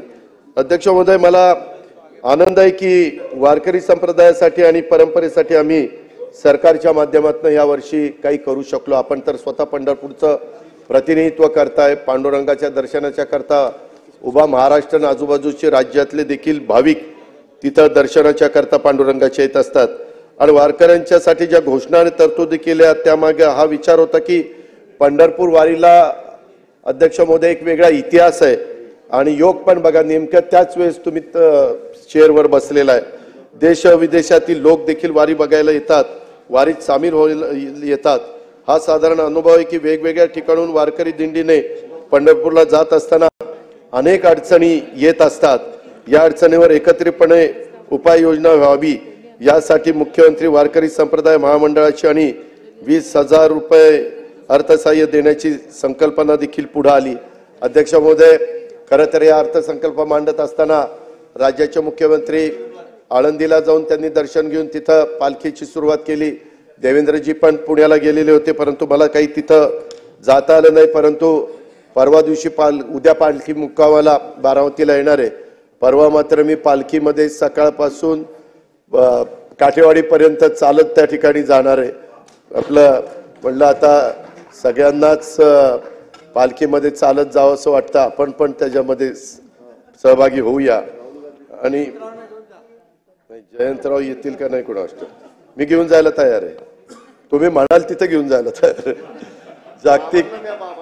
जागतिक नामांकन मिळालं पाहिजे अशी वारकरी परंपरा आहे, त्यामुळे युनेस्कोकडे पाठवण्याचा प्रस्ताव हा खरंच अध्यक्ष महोदय सगळ्यांनाच मला दोन्ही बाजूच्या सन्माननीय सदस्यांच्या लक्षात आणून द्यायचं. अनेक मुख्यमंत्री होऊन गेले, अनेक राज्य सरकार होऊन गेली, त्याच्यात आम्ही देखील होतो मागच्या काळात. परंतु अध्यक्ष महोदय वारीला येणारा एवढा मोठ्या समाजाच्या बद्दल एक आपुलकी, एक आपलेपणा, एक जिव्हाळा दाखवण्याचं काम ह्याच सरकारने एकनाथराव शिंदेच्या नेतृत्वाखाली केलं. जे आहे ते आहे. परंतु याच्या आधी एवढा मोठा समाज जात असताना नॅशनल हायवे ते तिकडचे देहू ते पंढरपूर, आळंदी ते पंढरपूर पालख्या ज्या रोडवरून जातात त्याचे पालखी मार्ग मोठे वगैरे करण्याचं काम चाललेलं आहे. परंतु तेही काम नॅशनल हायवेचं म्हणजे गडकरी साहेबांनीच त्या ठिकाणी केलं. याच्या आधी कधी तसा विचार झाला नाही, हे आपण विसरून जातो. पण हे पण लक्षात ठेवलं पाहिजे. अध्यक्ष महोदय, यावेळेस मला एका गोष्टीचं वाईट वाटलं की अनेकदा ह्या अर्थसंकल्पावर हा चुनावी जुमला आहे, हे अमुकच आहे, हे तमुकच आहे, ह्यांना आत्ताच कसं सुचलं. अध्यक्ष महोदय, राज्यकर्ते सरकार चालवत असताना दरवर्षी अर्थसंकल्पामध्ये नवीन नवीन योजना, नवीन नवीन काही कार्यक्रम हे देण्याचा प्रयत्न करत असतात. आपल्याला सगळ्यांना माहिती आहे की राज्यात आपल्या महिला आणि मुली सक्षम झाल्या पाहिजेत हा विचार केंद्रस्थानी ठेवून राज्यांनी काही योजनांची घोषणा केली. ती घोषणा केल्यानंतर विरोधी पक्षांनी खरं तर या गोष्टीचं स्वागत करायला हवं होतं, पण याही योजना त्यांनी विरोध केला किंवा आमची थट्टा केली. तो अधिकार तुमचा आहे, पण राज्यातलं चित्र वेगळं आहे. राज्यातील महिला आणि सर्वसामान्यांनी या योजनेचं मनापासून स्वागत केलेलं आहे. मुख्यमंत्री माझी लाडकी बहीण या योजनेचं उदाहरण ताजं. माता भगिनींनी अक्षरशः पहिल्या दिवशी आम्ही 21 ते 60 पर्यंत सांगितलेलं होतं आणि 15 दिवसाची मुदत दिलेली होती. रांगा लागल्या, काही गोष्टी चुकीच्या झाल्या, काही ठिकाणी काही लोकांनी थोडेसे पैसे घेण्याचा प्रयत्न केला, त्याच्यावर तर लगेच ऍक्शन घेतली. त्यावेळेस मुख्यमंत्र्यांनी सांगितलं, आज देखील या उत्तराच्या निमित्तानं महाराष्ट्रातल्या तमाम माझ्या माता भगिनींना, आमच्या मुलींना, मला जे लाभार्थी ह्याच्यात बसतायत त्यांना सांगायचंय की अजिबात ह्या योजनेचा लाभ मिळण्याच्या करता कुणाला 1 रुपयाची दमडी देखील देऊ नका. अजिबात देण्याचं कारण नाही. कुणी मागितलं तर आमच्या लक्षात आणून द्या. सरकारने लगेचच दुसऱ्या दिवशी काही नवीन योजना देत असताना काही त्रुटी राहतात, आमच्याकडनं पण राहिले. आमच्या काही सहकाऱ्यांनी, आमच्या भगिनी वर्गांनी लक्षात आणून दिलं की बाबा 21 ते 60, पण 60 ते 65 कुठलीच योजना नाही. आणि त्याही आमच्या महिला वयस्कर आहेत, त्यांना कुठल्याही योजनेचा लाभ मिळत नाही आणि त्याही वेळेस त्यांना निधीची गरज असते, मदतीची गरज असते. म्हणून लगेचच आम्ही 21 ते 65 केलं. यामध्ये सातत्याने आम्ही आव्हान करतोय, पुन्हा मी आव्हान करीन. काही काही लोकांना तेवढेच सवय, कुठेतरी काहीतरी करायचं की तेवढा व्हिडिओ काढायचं की ती द्यायचा टाकून, तेवढाच उद्योग आहे. वास्तविक तेवढे उद्योग सोडून द्या. खूप काही उद्योग करता येतात जयंतराव, वेगवेगळी कामं दाखवता येतात. पण नाही, तसं नाही. आमचं काय म्हणणं आहे की आम्ही एवढं जीव तोडून सांगतो, आमच्या काही पाठीला डोळे नाहीयेत. आम्ही तिथं चांद्यापासून बांद्यापर्यंत लक्ष ठेवण्याचा प्रयत्न करतोय, अधिकाऱ्यांना सतर्क करण्याचा प्रयत्न करतोय, लोकप्रतिनिधींना विश्वासात घेण्याचा प्रयत्न करतोय, मंत्रिमंडळातल्या सहकाऱ्यांना विश्वासात घेण्याचा प्रयत्न करतोय, प्रशासनाला कडक भाषेत जे सांगायचं ते त्या ठिकाणी सांगतोय. माझी पुन्हा विनंती आहे माझ्या भगिनी वर्गाला, मातांना, मुलींना की अजिबात ह्याच्यामध्ये कुठलाही 1 रुपया देण्याचं कारण नाही. हे पैसे तुमच्या डायरेक्ट खात्यावर, तुमच्या अकाउंटला येणार आहेत. थोडंसं जुलैमध्ये जरी नाही झालं, ऑगस्टमध्ये झालं तरी ऑगस्टमध्ये तुम्ही लाभार्थी झाला तरी 1 जुलैपासून तुम्हाला पैसे मिळणार आहेत. त्याच्यामुळं काही त्याचं काळजी करू नका. त्याबद्दलचं नियोजन, त्याबद्दलचा संपूर्ण कार्यक्रम हा आम्ही त्या ठिकाणी केलेला आहे. आणि त्याकरता माझी विनंती आहे, अहो भास्करराव काय अध्यक्ष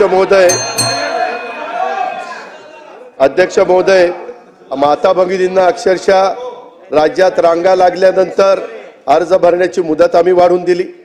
त्याच्यामध्ये विरोधी पक्षाला देखील सभागृहामध्ये हे आम्ही सांगितलं, शासकीय दस्तावेजावर आईचं नाव बंधनकारक करण्याचा निर्णय, महिलांना सन्मान मिळवून देण्याचा जाणीवपूर्वक प्रयत्न आपण केला।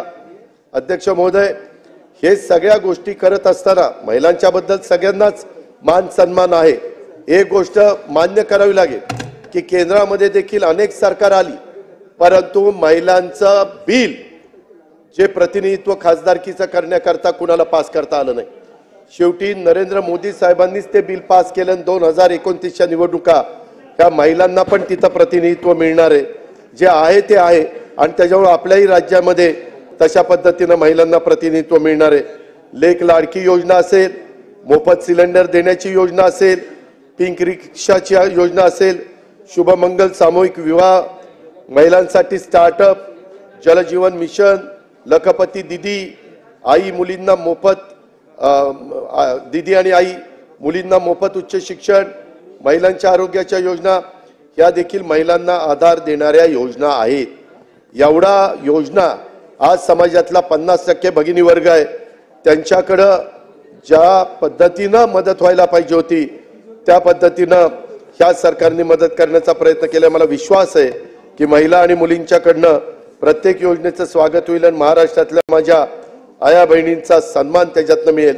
मी आजही सभागृहाला सांगतो की इथून पुढे पण काही जर वाटलं की अजून ह्याच्यात ही दुरुस्ती करण्याची गरज आहे तर त्याही बाबतीमध्ये महायुतीचं सरकार सकारात्मक आहे। आम्ही जरूर आमच्या आया बहिणींचं त्याच्यामध्ये मुलींचं अडचण त्याच्यामध्ये दूर करू। तुम्ही खरं तर सत्तेत होता, आता आम्ही सत्तेत आहे। कोणती योजना सुरू केल्यानंतर अंमलबजावणी केल्यानंतर काही त्रुटी राहतात, मग आपण त्यात सुधारतो। त्या पद्धतीनं पहिल्या काही दिवसात निकष बदलण्याची, कालमर्यादा वाढवण्याची आवश्यकता होती, त्याच्यामध्ये सरकारने 1 दिवसाचा पण विलंब न लावता आम्ही ते केलेलं आहे। मी विश्वासाने सांगतो की शेवटच्या पायरीवरील महिला, परित्यक्त्या, विधवा, घटस्फोटित निराधार, घरेलू कामगार महिला आणि आदिवासी, डोंगराळ, दुर्गम भागातील हाताला काम नसलेल्या महिलांना मुख्यमंत्री माझी लाडकी बहीण ही योजना एक आधार निर्माण करेल आणि यासाठी सरकारला आशीर्वाद देतील। याकरता 46,000 कोटी रुपयाची आम्ही त्या ठिकाणी तरतूद केलेली आहे। आणि तुम्ही सांगितलं की आता तरतूद कमी दिसते, पुरवणी मागण्यामध्ये मी ती तरतूद वाढवून त्या ठिकाणी देणार आहे, अशा पद्धतीनं पण खात्री मी सभागृहाला या बाबतीमध्ये देऊ इच्छितो। अध्यक्ष महोदय, मला एका गोष्टीचं, पिंक रिक्षा पण आम्ही 10,000 ई पिंक रिक्षा खरेदीसाठी नवीन योजना जाहीर केली, त्याच्यामध्ये 17 शहरं घेतलेली आहेत। काही माझ्या सन्माननीय सदस्यांना आपली शहरं आली नसतील आणि तिथं पिंक रिक्षा ही देण्याची गरज असेल तर या योजनेचा विस्तार मी आता जाहीर करतोय। या योजनेचा विस्तार जिल्हा वार्षिक योजनेअंतर्गत महिला व बाल कल्याणासाठी 3% निधीतून जिल्हा व तालुका स्तरावर करण्यात येईल। यामध्ये प्रत्येक जिल्ह्याला त्या जिल्ह्याची साईज बघून 500 देखील रिक्षा तुम्ही तिथं घेऊ शकता। त्याच्यामध्ये 10% आपल्या डीपीसीचा निधी, 20% लाभार्थीचा निधी आणि 70% बँकेचा निधी। त्याला फ्युएल नाही, ही ई रिक्षा आहे, ह्याच्यामध्ये डिझेल पेट्रोल काय भरावं लागत नाही, फक्त चार्जिंग घरी करायचं। आणि तुमचं गाव समजा आता वाशिम जिल्ह्यामध्ये महत्वाची शहरं, त्याच्यात किती लागतात ते पहा, नाहीतर उगीच रिक्षा आवाच्या सवा वाढून कुणाचाच धंदा सगळ्यांचा बसून टाका। त्याच्यामुळं त्या शहराचा आवाका बघून बाबा किती महिलांना रिक्षा दिल्या तर पहिल्या रिक्षाधारकांना पण त्यांच्या पोटावर पाय पडणार नाही आणि ह्यांचाही व्यवसाय वाढेल। अशा पद्धतीनं त्या प्रत्येक पालकमंत्र्यांना तो अधिकार दिलेला आहे आणि हे 10,000 तर ह्या 17 शहरांना ह्या रिक्षा दिल्या जाणार आहे। ह्याच्यातनं आमची महिला स्वयंपूर्ण होईल। तिला साधारण महिन्याचा खर्च मला वाटतं 6,500 महिन्याचा 6,500 म्हणजे 200 रुपये रोज तिला बाजूला काढून ठेवावे लागतील आणि तिला ह्याचा खर्च काहीच नाहीये डिझेल पेट्रोलचा. त्याच्यामुळे ही फार चांगली. आणि पिंक रिक्षा म्हटल्यानंतर जर आमच्या मुली महिला रात्री उशिरा बसायचं म्हटलं रिक्षात तर पिंक आहे का, पिंक असल्यावर महिलाच ते चालवणार, महिलांना घेऊन जातील, सुरक्षित जातील, काही डोक्याला ताप नाही. अशा पद्धतीने एक खूप चांगली योजना ही आलेली आहे. दुसरं सन्माननीय पृथ्वीराज बाबांना मला सांगायचं की बाबा तुम्ही काहींनी सांगितलं 1,500 काय देताय, 5,000 द्या. अरे तुम्ही तर दमडा दिला नाही, कुठं 5,000 द्या म्हणता. त्यामध्ये उगीच शेवटी आपला स्वतःच्या खिशामध्ये किती आहे ते बघूनच ओवाळणी टाकावी लागते.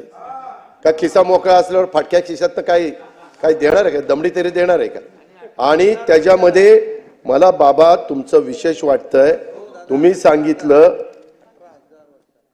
सांगतो ना, तुम्ही सांगितलं की आमचं सरकार केंद्रात आलं असतं तर आम्ही 1,00,000 रुपये देणार होतो. जयंतराव 1,00,000 रुपये म्हणजे वर्षाला 8.5 रुपये, 8,500 रुपये, सॉरी, महिन्याला 8,500 रुपये, वर्षाला 1,00,000 रुपये. आता हे साहेब जरा ऐका. अरे बाबा थांबा ना बाबा. त्याच्यामध्ये आम्ही ज्यावेळेस 1,500 रुपये देतोय वर्षाला, महिन्याला, आणि वर्षाला 15,000, 18,000, 18,000मध्ये तुम्ही विचार करा आपल्याला 46,000 कोटी रुपये खर्च येतोय. 2.5 कोटी रुपये, 2.5 कोटी महिला. म्हणजे हे जर आता बाबा काय सांगतात, आम्ही आल्यानंतर आम्ही 1,00,000 रुपये देऊ. थांबा ना, ऐका. तुम्ही इथं देणार म्हणून काल सांगितलंय, ऑन पेपर आहे. त्यामध्ये 8,500 रुपये महिन्याला द्यायचे म्हटल्यानंतर 1,00,000चा हिशोब काढला तर आपल्याला 2.5 कोटी रुपये लागत आहेत.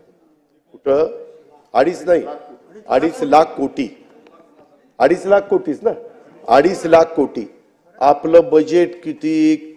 अरे काहीतरी लोकांना पटेल असं सांगा.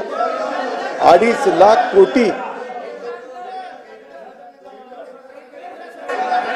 एक मिनिट,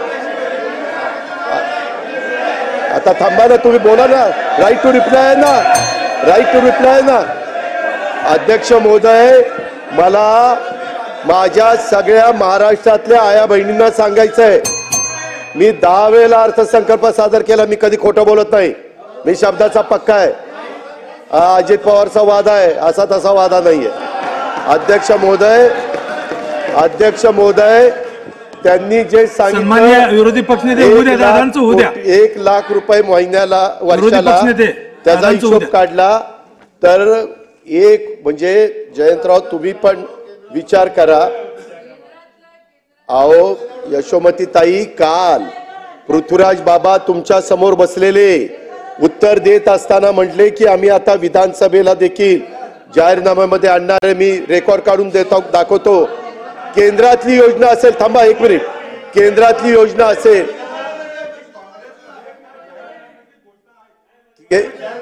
केंद्रातल्या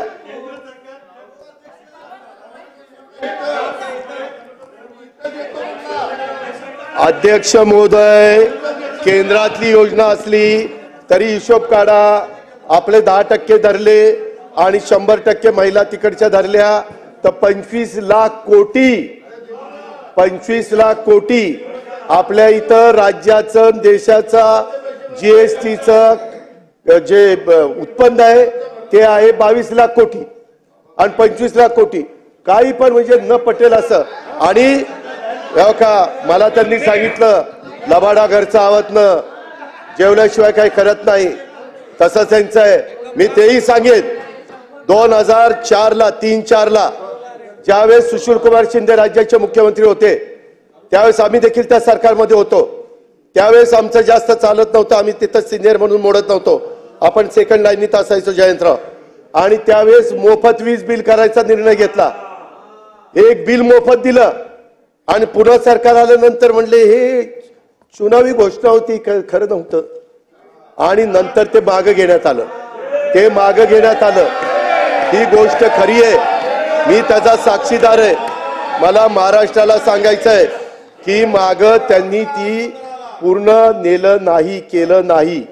मी आज सभागृहाला सांगतो, आम्ही जे 1 हॉर्स पॉवर पासून 7.5 हॉर्स पॉवर पर्यंत वीज बिल माफ केलेलं आहे. ते काही एका बिला करता नाही, कायम ठेवायचंय. त्याच्याकरता शेतकऱ्यांनी आम्हीच ते राबवणार आहे, त्याच्यामुळे आम्हाला परत द्यायचंय, पाठवायचं इथं तर कायम होणार ना. हे पाठवलेलं मागे घेतील, यांना पाठवून काही उपयोग नाही. त्यामुळं अध्यक्ष महोदय, मी आपल्याला सांगतो, आम्ही मुख्यमंत्र्यांनी देवेंद्रजींनी याचा फार बारकाईने अभ्यास केला. तुम्ही म्हणाल कसं काय पुढे करणार आहे. काल देवेंद्रजींनी सांगितलं आपण एकंदरीत 9,000 मेगावॅट वीज सोलरवर तयार करतोय. सगळ्या जमिनी वगैरे दिल्या, टेंडर निघालेली आहेत. तेवढी वीज आपल्याला ₹2.80 ते ₹3.20 मिळते. आताची वीज आपल्याला ₹7 द्यावी लागती. शेतकऱ्यांना सबसिडी, तो सगळा भार आपल्याला सहन करावा लागतोय. ही वीज आपण देतोय, त्याच्यात 14,000 कोटी रुपये राज्य सरकारने भार उचललेला आहे. परंतु दरवर्षी त्याच्यात 14,000, 13,000, 12,000 असं कमी कमी होणार आहे.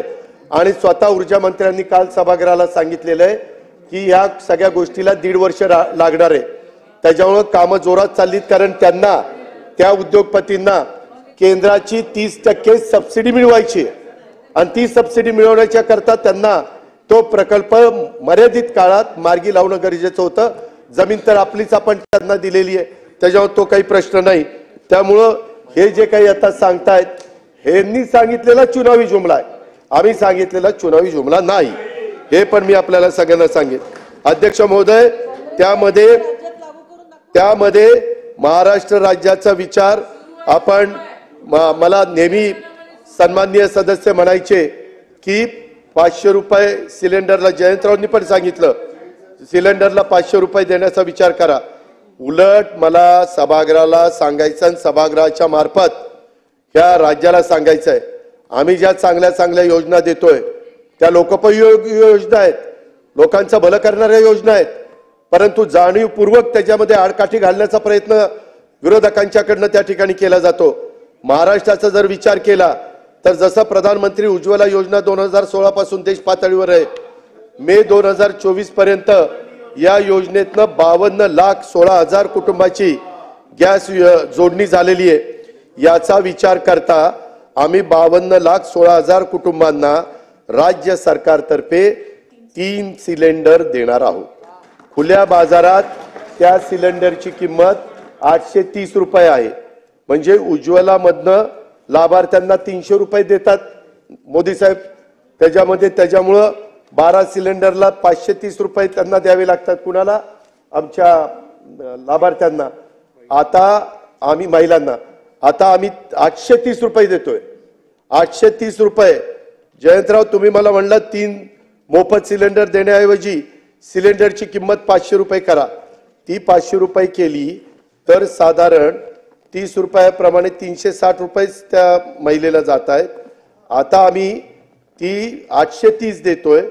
त्याच्यामुळे सबसिडी जवळपास 300 वजा केली तरी लाभार्थ्याला ₹530 सिलेंडर त्या ठिकाणी पडतो. एवढा त्याच्यामध्ये फायदा आहे. म्हणजे ₹360 त्यांचा फायदा होतोय. आणि या योजनेच्या करता अध्यक्ष महोदय आम्ही 1,600 कोटी रुपये आणि डायरेक्ट त्याच्या अकाउंटला, त्यांच्या बँकेमध्ये, कुठेही मध्ये कुणीतरी गडबड केली, असं केलं, असं काही तिथं येणार नाही.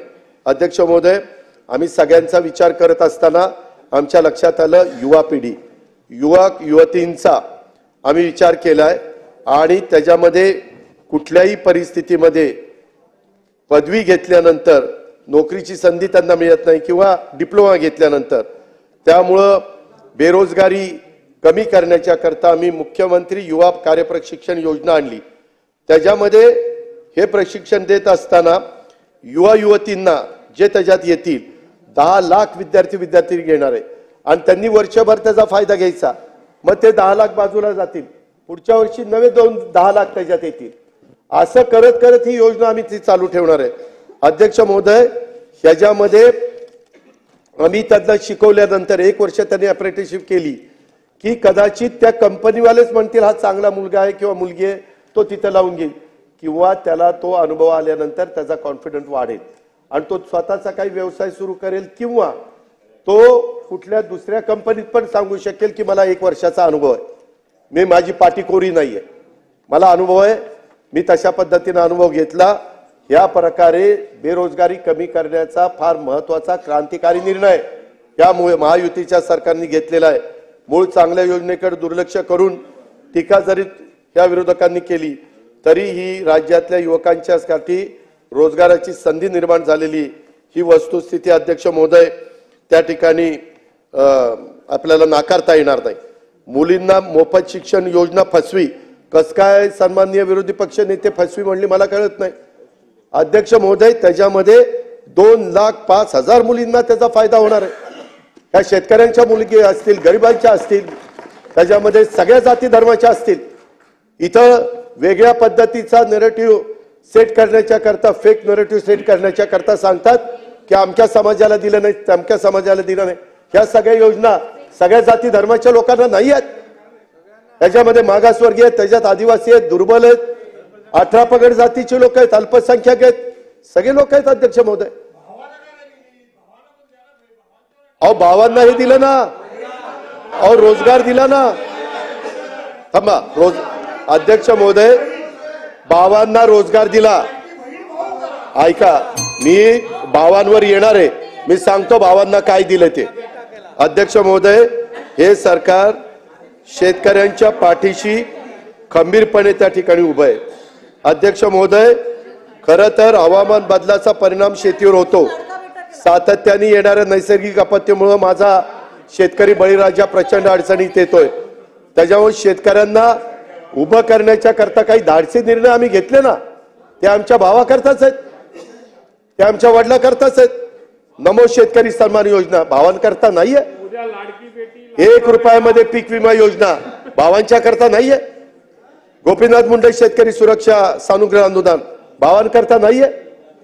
त्याच्यामध्ये कर्ज 0% व्याजाने कर्ज पुरवठा आमच्या शेतकऱ्याला पीक कर्जाला आमच्या भावाकरता नाहीये.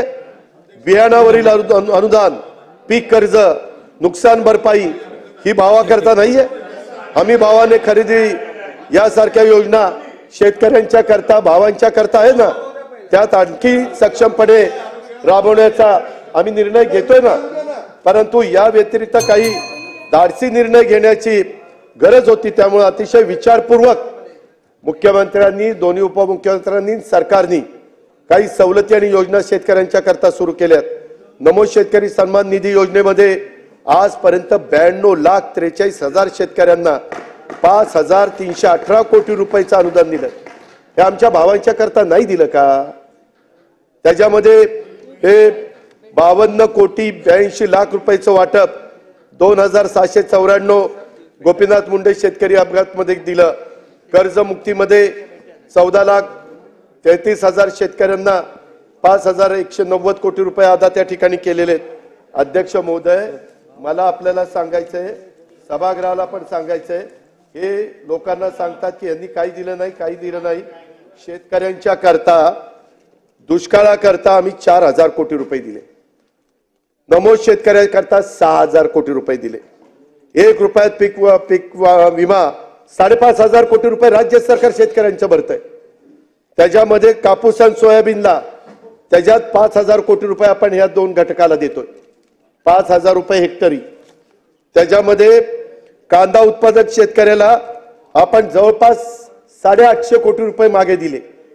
त्याच्यामध्ये धान उत्पादक शेतकऱ्याला विचारा, त्या गोंदिया, भंडारा, आमचं चंद्रपूर, गडचिरोली धान उत्पादक वाल्यांना 2,200 कोटी रुपये अनुदान दिलं, 2,200 कोटी. त्याच्यामध्ये दूध उत्पादक शेतकऱ्यांना 300 कोटी रुपये दिले. आणि अजून पण दूध उत्पादक शेतकऱ्यांना आता दुधाची पावडर एक्सपोर्ट करण्याच्या करता आम्ही आजच्याच कॅबिनेटला निर्णय घेतोय. अध्यक्ष महोदय दुधाला 5 रुपये भाव वाढवून दिलाय. या पद्धतीनं करोडो रुपयाची त्याच्यात बळीराजा वीज 15,000 कोटी रुपयाचं त्याच्यात मदत त्या ठिकाणी केली. अध्यक्ष महोदय अशा पद्धतीनं जवळपास 40,000 कोटी रुपये शेतकऱ्यांना आम्ही दिले. आणि खुशाल म्हणतात माझी तर तमाम माझ्या बळीराजाला महाराष्ट्रातल्या चांद्यापासून बांद्यापर्यंतच्या शेतकऱ्यांना विनंती आहे की बाबांनो आम्ही तुमच्या पाठीशी आहे, कृपा करून आत्महत्येचा विचार करू नका. जे काही तुमच्या करता येणं शक्य आहे ते महायुतीच्या सरकारने केलेलं आहे. त्याच्यामध्ये अजिबात तुम्ही मनामध्ये कुठली भीतीची भावना आणू नका. तुम्हाला राज्य सरकार तुमच्या पाठीशी आहे, पण अशा पद्धतीनं आपल्या कुटुंबाला वाऱ्यावर सोडून तुम्ही आत्महत्येचा विचार करता कामा नये अशी त्यालाही माझी आग्रहाची, नम्रतेची, कळकळीची विनंती राहणार आहे. अध्यक्ष महोदय, सिंचनालाही आम्ही प्राधान्य दिलंय, नैसर्गिक आपत्तीला आम्ही प्राधान्य दिलंय. ह्याच्यामध्ये कांदा आणि कापसाकरता फिरता निधी 200 कोटी कांद्याकरता आणि कापसाकरता 200 कोटी असं आम्ही त्या ठिकाणी दिलेलं आहे. त्याच्यामध्ये आम्ही ज्या काही मला सन्माननीय अध्यक्ष महोदय, काही शेतकऱ्यांनी असं सांगितलं आणि दोन्ही बाजूच्या सदस्यांनी की आम्हाला पण सोलरचा पंप घ्यायचा. काय होणार आहे आता, तुमच्या भागामध्ये पूर्वीच्या मोटारी आहेत त्या इलेक्ट्रिकवर आहेत, म्हणजे महावितरणवर, आणि आता तिथं शेजारी एखाद्याचा नवीन सोलर पंप आला की त्याचा दिवसभर पंप चालू राहणार. आणि आपल्या इथं वीज असते निम्मे दिवस रात्री, निम्मे दिवस दिवसा शेतकऱ्याला. ते आता आम्हाला दिवसभर द्यायची आहे, पण त्याच्याकरता थोडासा 1.5 वर्ष कळ काढावी लागेल. आता आम्ही 8.5 लाख पंप, मला ते पण सभागृहाच्या लक्षामध्ये आणून द्यायचंय की 8.5 लाख पंप देत असताना त्यामध्ये राज्य सरकार फार महत्वाची आमच्या भावांच्या करता जबाबदारी उचलतंय. हे राज्य आपल्या सभागृहांनी लक्षामध्ये घ्यावं. अध्यक्ष महोदय, त्यामध्ये 3 हॉर्सपॉवरची मोटार सोलरची 2,30,000ला, 5 हॉर्सपॉवरची 3,20,000ला आणि 7.5ची 4.5 लाखाला आहे. त्याच्यात आम्ही काय केलंय, SC ST ला ह्या पैशामध्ये फक्त 5% पैसे भरायचे आणि SC ST वगळून बाकीच्यांनी 10% भरायचे. 30% रक्कम केंद्र सरकार यांची भरणार. आणि अध्यक्ष महोदय, मागासवर्गीय आणि आदिवासी समाजाच्या करता 65% रक्कम राज्य सरकार भरणार आणि इतर समाजांच्या करता 60% भरणार आहे. अध्यक्ष महोदय, कुठल्याच राज्यामध्ये ही योजना नाहीये आणि 8.5 लाख शेतकऱ्यांना. आणि पुढे तर मग 1.5 वर्षांनी बाकीचे सगळेच तुमच्या आत्ताचेही पंप हे त्याच्यामध्ये दिवसात चालू होतील. या पद्धतीचा फार क्रांतिकारी निर्णय या राज्य सरकारने घेतलेला आहे. त्याचा माझ्या तमाम शेतकऱ्यांनी, त्याच्यामुळं आता शेतकऱ्यांनी माझी वीज तोडतील आणि मग मी काय करायचं, कसं बिल भरायचं, मग मला आता काही आत्महत्येशिवाय पर्याय नाही. अरे आत्महत्या करू नका, हे सरकार तुमचं आहे, हे सरकार सर्वसामान्यांचं आहे. अजिबात इथं कुणी आत्महत्या करण्याचं काही कारण नाही. अरे 5,000 कोटी दिले ना, काय रडता, सारखं रडा. राज्य सरकारने 9,000 मेगावॅट सौर ऊर्जा निर्मितीचे उद्दिष्ट ठेवलेले, त्याच्यामध्ये 8.5 लाख पंप देत आहेत. हे पण मी आपल्याला सगळ्यांना सांगितलेलं आहे.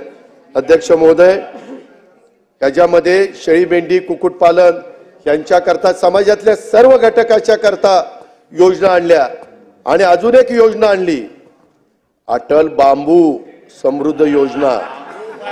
बांबू समृद्ध योजना आणली. त्याच्यामध्ये 10,000 हेक्टरवर आपण बांबू लावणार आहे, म्हणजे एकरावर लागवड करणार आहे. अरे विजयराव, आम्ही घ्या का, मी शेतकरी आहे, आम्ही म्हणतो ऊसाची लागवड करा. आता ऊस लावणार आहे तसं बांबू लावणार आहे. त्याच्यामध्ये 175 रुपये रोपाला आम्ही अनुदान देतो आणि आपल्या नंदुरबार सारख्या जिल्ह्यात 1,20,000 क्षेत्रावर आपण बांबूची लागवड घेतोय. पायाभूत सुविधांमध्ये देखील आम्ही वाढ केलेली आहे, ते पण मी आपल्याला सगळ्यांना सांगितलं. बेरोजगारी कमी करण्याच्या करता देखील आम्ही निर्णय घेतलेले आहेत. त्याच्यामध्ये आपण पाहिलं तर बेरोजगारीचा मुद्दा काहींनी काढला. 20-21ला 3.7% होते, 21-22ला 3.5, 22-23ला 3.1. यावरून लक्षात येईल बेरोजगारीचा दर कमी होतोय. आणि आता या योजना त्यांच्या दारापर्यंत गेल्यानंतर अजून हा दर कमी झालेला सगळ्यांना त्या ठिकाणी पाहायला मिळेल. अध्यक्ष महोदय, मी सुरुवातीला सांगितलं की उद्योग विभागाचे मंत्री त्याच्या संदर्भातली श्वेतपत्रिका काढणार आहे, परंतु सारखं हे उद्योग इथं येत नाहीत. बल्क ड्रग पार्क या संदर्भात सदनामध्ये अनेकदा चर्चा झाली। गुजरातला, आंध्र प्रदेशला, हिमाचल प्रदेशला या तिन्ही राज्यातून गुजरातची निवड करण्यात आली। पण असं असलं तरी हा प्रकल्प राज्य सरकारच्या स्वतःच्या निधीतून करण्याचं प्रस्तावित आहे। या प्रकल्पासाठी भूसंपादनाची प्रक्रिया देखील सुरू आहे। टाटा एअरबस या राज्य शासनाकडे उद्योग विभागाचा कोणताही पत्रव्यवहार केंद्रीय मंत्रालय किंवा टाटा कंपनीशी झालेला नव्हता। त्याच्यावर चुकीचं सांगू नका महाराष्ट्रात नाही इतर राज्यात हा प्रोजेक्ट गेला म्हणून। सॅफ्रन या सॅफ्रन हा फ्रेंच कंपनी आहे। याच्यामध्ये देखील त्या संदर्भामध्ये सांगितलेलं आहे की हा प्रकल्प दुसऱ्या राज्यात गेला असं म्हणता येणार नाही। राजनाथ सिंगांनीच तो हैदराबाद इथं देण्याच्या बद्दलचा दिल्लीवरून निर्णय झालेला आहे। याच्यामध्ये राज्यातली वेगवेगळी गुंतवणूक उलट आम्ही वेगवेगळे प्रकल्प आता आणतोय। त्याच्यामध्ये वाढवण बंधारा 77,200 कोटीचा प्रकल्प आला नाही। त्याच्यामध्ये 10-12 लाख लोकांना काम मिळणार आहे। तो होईपर्यंत 1 लाख कोटीला जाईल। केंद्राचे त्याच्यात 70% रक्कम आहे। 70,00,000 कोटी कशाला म्हणतात? त्या संदर्भात थेट विदेशी गुंतवणूक महाराष्ट्र हे परकीय गुंतवणुकीमध्ये देशात प्रथम क्रमांकावर आहे। सांगून दमलो तरी ऐकायचं नाही, तरी म्हणायचं नाही नाही नाही। ते नाही तुमच्या डिक्शनरीतनं काढून टाका। होय होय होय म्हणायला शिका। त्याच्यामध्ये अमरावती टेक्सटाईल पार्कमध्ये अतिरिक्त अमरावती औद्योगिक क्षेत्राला 1076 हेक्टर क्षेत्रावर वस्त्रोद्योग संकुल विकसित करण्यात आलंय। त्याच्यामध्ये देखील आता 16 कारखान्यांचं उत्पादन सुरू आहे। इतर काही कारखाने पाईपलाईन मध्ये आहेत। समाज घटकांच्यासाठी देखील अनेक PM आवास, रमाई, शबरी, पारधी, मोदी आवास, यशवंतराव चव्हाण मुक्त वसाहत योजना, पुण्यश्लोक अहिल्यादेवी होळकर घरकुल योजना अशा अनेक योजना सगळ्या जाती धर्माच्या लोकांच्या करता हे सरकार राबवते। पुढील 5 वर्षात 35,40,000 घरकुल बांधण्यात येणार आहे। त्यासाठी अर्थसंकल्पात आपण 7,400 नाही हो 12ला सुरू झालं। 12ला नाही 12:30ला। अहो 70 लोक बोलल्यावर तेवढा वेळ बोलायला लागणारच ना। निधी उभारण्याच्या करता देखील अध्यक्ष महोदय आम्ही हा सगळा पैसा देतोय। पेट्रोल डिझेलवर पण आम्ही मुंबई, ठाणे, नवी मुंबईमध्ये पेट्रोलला ते 65 पैसे आणि डिझेलला 2 रुपये 60 पैसे। अरे कळलं तरी सारखं सारखं सांगावं लागतं तेव्हा तुमच्या डोक्यात शिरतंय। हे आम्ही एकदाच सांगून निवांत होतोय ते तुम्ही लगेच आमच्या माग फेक नरेटिव्ह ते आता आम्हाला कळलं। आता निवडणुका होईपर्यंत हेच ऐकायचंय लोकांच्या डोक्यात सारखं बिंबवणार आहे। काळजीच करू नका। मोठ्या प्रकल्पांच्यासाठी निधीची उपलब्धता ती पण आम्ही त्या ठिकाणी करतोय। महागाई भत्त्यामध्ये वाढ आम्ही केलेली आहे। सीमा भागातील शाळांना आर्थिक मदत, सीमावासियांना आवश्यक ती सर्व मदत करण्याचा आणि या लढ्यात पाठीशी उभं राहण्याची भूमिका राज्य सरकारने घेतलेली आहे। त्याच्यावर त्या भागामध्ये ज्या मराठी शाळा आहेत तिथं भरीव आर्थिक मदत त्या ठिकाणी केली जाईल। तशा पद्धतीनं तरतूद पुरवणी मागण्यामध्ये केली जाईल हे पण मी जाहीर करतो। मधल्या काळामध्ये आपण 5%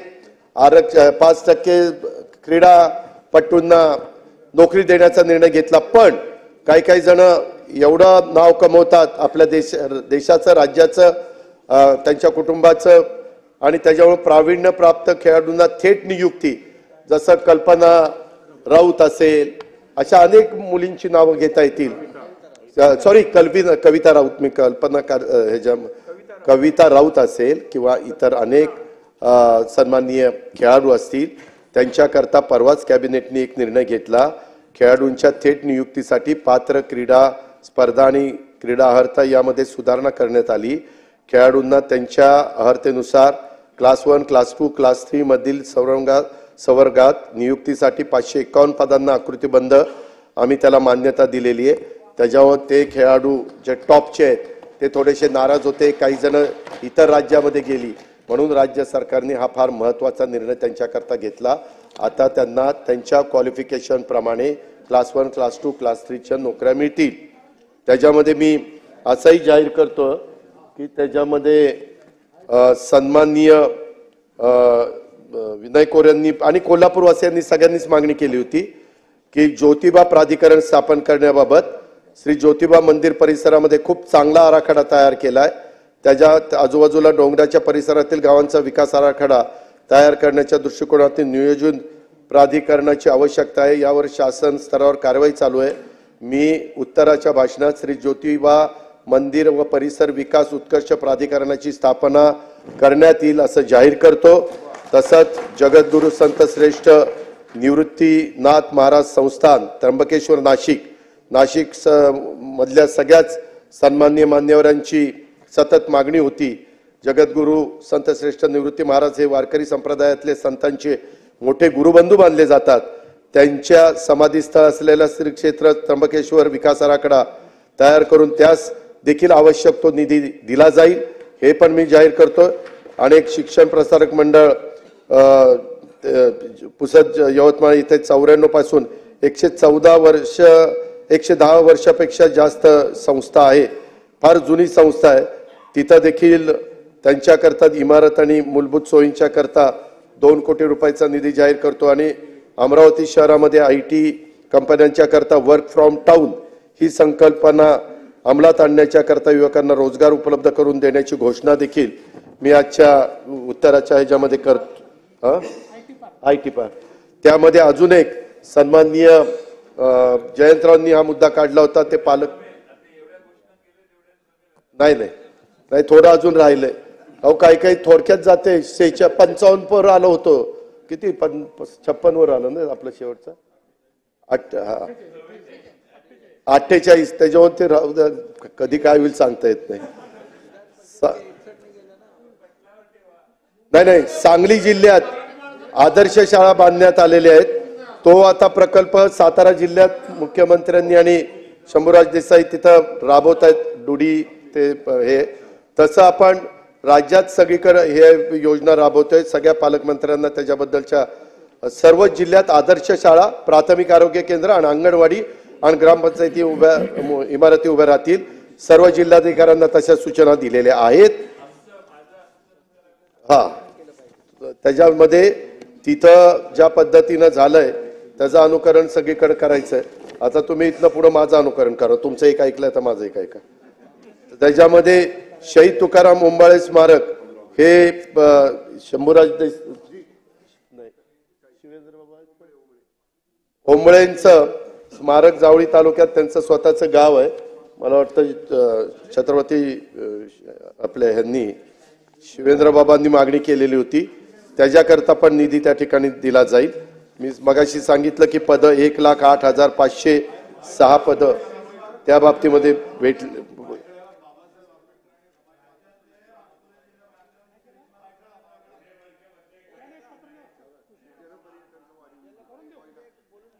घेतलं दिलं ना। सातारा जिल्ह्यामध्ये एक प्रोजेक्ट आहे ह्याच्यामध्ये मुनावळे गावातला त्याला कोयना धरणाच्या इथं त्यालाही निधी जलपर्यटनाच्या करता दिला जाईल असंही मी जाहीर करतो। अध्यक्ष महोदय आता मी संपवतो। अध्यक्ष महोदय मला सभागृहाला सांगायचं आहे की शिवशाहू फुले आंबेडकर यांच्या विचारांनी चालणारं हे सरकार आहे। कारण नसताना गैरसमज पसरवत जाऊ नका। त्यामुळे दुर्बल घटकांचं राहणीमान उंचावलं पाहिजे। याला सरकारचं सर्वोच्च प्राधान्य या अर्थसंकल्पामध्ये आम्ही दिलेलं आहे। आदिवासी विकास उपाययोजनेतून राबवल्या जाणाऱ्या योजनांना देखील सरकारने कुठेही कधी निधी कमी पडू दिलेला नाहीये। आमचा मागासवर्गीय समाज असेल इतर मागासवर्गीय असेल विमुक्त जाती भटक्या जमाती विषय यासाठी देखील निधीची कुठेही कमतरता भासू दिली जाणार नाही। धनगर समाजाला आरक्षणात न्यायालयीन आडकाठी आलेली आहे परंतु या समाजाला न्याय देण्यासाठी देखील सरकारने आदिवासी समाजासाठी असलेल्या सर्व योजनांचा लाभ हा धनगर समाजाला देण्याचा निर्णय घेतलेला आहे। त्याची अंमलबजावणी राज्यात सुरू आहे। सर्वसमावेशक विकास हाच या सरकारचं धोरण आहे। त्यामुळे जात धर्म पंथ न बघता सर्व समाज घटकांच्या विकासासाठी विविध योजनांच्या माध्यमातून त्यांचा विकास करण्याचा या सरकारचा प्रयत्न आहे। हा मला तमाम महाराष्ट्रातल्या जनतेला सांगायचं आहे। अल्पसंख्याक समाजाला देखील या अर्थसंकल्पातून काहीच दिलं नाही अशी प्रकारची दिशाभूल करणारी टीका काही सन्माननीय सदस्यांनी केली। वस्तुस्थितीचा विपर्यास करून जनता एक वेळ फसू शकते, पण सारखं सारखं तसं फसणार नाही हे लक्षात ठेवा. मी आज या ठिकाणी लक्षात आणून देतो, मौलाना आझाद आर्थिक विकास महामंडळाकडून राबवण्यात येणाऱ्या योजनांच्यासाठी अधिकचा निधी महामंडळाकडे असला पाहिजे. यासाठी शासनाने हमीची मर्यादा 30 कोटीवरून 500 कोटी रुपये केलेली आहे. साहजिकच 30 कोटीच्या मर्यादेत या योजना समाजासाठी राबवल्या जात होत्या, आता 500 कोटी रुपयापर्यंत राबवल्या जातील. त्यातून समाजातल्या तरुण तरुणींना संधी मिळणार आहे. अशाच प्रकारे सर्व दुर्बल घटकांचा विचार करताना निराधार, विधवा, दिव्यांग, वृद्ध यांच्यासाठी देखील आम्ही वेगवेगळ्या पद्धतीनं समाज घटकांसाठी महामंडळ निर्माण केलेली, त्यांना देखील पुरेसा निधी अर्थसंकल्पामध्ये राखून ठेवलेला आहे. वारी समाज जो वर्षानुवर्ष पान, पिंपरी आणि मुसळीचं उत्पादन करतो त्यांचाही आम्ही विचार केलेला आहे. अध्यक्ष महोदय, समाजातला कुठलाही घटक त्याला आम्ही कुठं बाजूला ठेवलेलं नाही. तृतीयपंथींना देखील सर्वात पहिल्यांदा विचार कोणी केला असेल तो या सरकारने केला आहे. त्यांच्यासाठी स्वतंत्र धोरण आखलंय. त्यांचे शासकीय सेवेची दारं बंद होती ती आम्ही उघडलेली आहेत. आपलं राज्य सामाजिक सुधारणा करणारं पुरोगामी राज्य आहे आणि त्यामुळे तृतीयपंथींच्यासाठी शासकीय शासन अंगीकृत व्यवसाय नोकरीची संधी देण्यात आलेली आहे. महात्मा ज्योतिराव फुले जन आरोग्य योजना 1.5 लाखाची 5 लाख केलेली आहे. अध्यक्ष महोदय, जरूर काही जण टीका करतात की काहीतरी निवडणुका डोळ्यासमोर ठेवून अर्थसंकल्प मांडलाय, परंतु सर्व समाज घटकांना न्याय देणारा अर्थसंकल्प मांडल्यानंतर देखील अतिशय ठोस योजना मांडल्यावर देखील अशी टीका तुम्ही करत असला तर मला वाटतं तुम्हाला तुमच्या मनामध्ये काहीतरी वेगळंच आहे. निवडणुका येतील जातील, सरकार येईल जाईल, पण यश मिळेल मिळणार नाही हा विचार करण्यापेक्षा राज्यातल्या आणि राज्याला जनतेला प्रगतीपथावर नेण्याचा निर्धारातनं आम्ही हा अर्थसंकल्प सादर केलेला आहे. हा निर्धार अर्थसंकल्प आहे. ह्या निर्धाराने आम्ही या अर्थसंकल्पाची अंमलबजावणी करणार आहोत. तुमच्यावर या अर्थसंकल्पाची जबाबदारी कुठल्याही परिस्थितीत त्यांच्यावर येणार नाही. या अर्थसंकल्पाची अंमलबजावणी करण्यासाठी आम्हीच लोक या बाबतीमध्ये काम करू. आमचंच सरकार पुन्हा येईल. सर्व प्रयत्नांची आम्ही पराकाष्ठा करू. या सरकारचा निर्धाराचा अर्थसंकल्प आहे. त्याकरता मी आता जाता जाता एवढंच सांगतो, आहे माझा निर्धार देईल माझ्या मातीला आधार, आहे माझा निर्धार देईल बळीराजाला मदतीचा हात, आहे माझा निर्धार माय माऊलींना मिळून देईल सन्मान, आहे माझा निर्धार महाराष्ट्र करीन सुजलाम सुफलाम. सन 2024-25च्या अर्थसंकल्पावर सभागृहामध्ये अतिशय चांगली चर्चा झाली. सन्माननीय सदस्यांनी चर्चेमध्ये भाग घेतला, त्याबद्दल मी त्यांचं मनापासून आभार मानतो आणि माझे 2 शब्द संपवतो. धन्यवाद. मागण्यावर आपण चर्चा करू. मागण्यावर खूप बोलणार आहेत.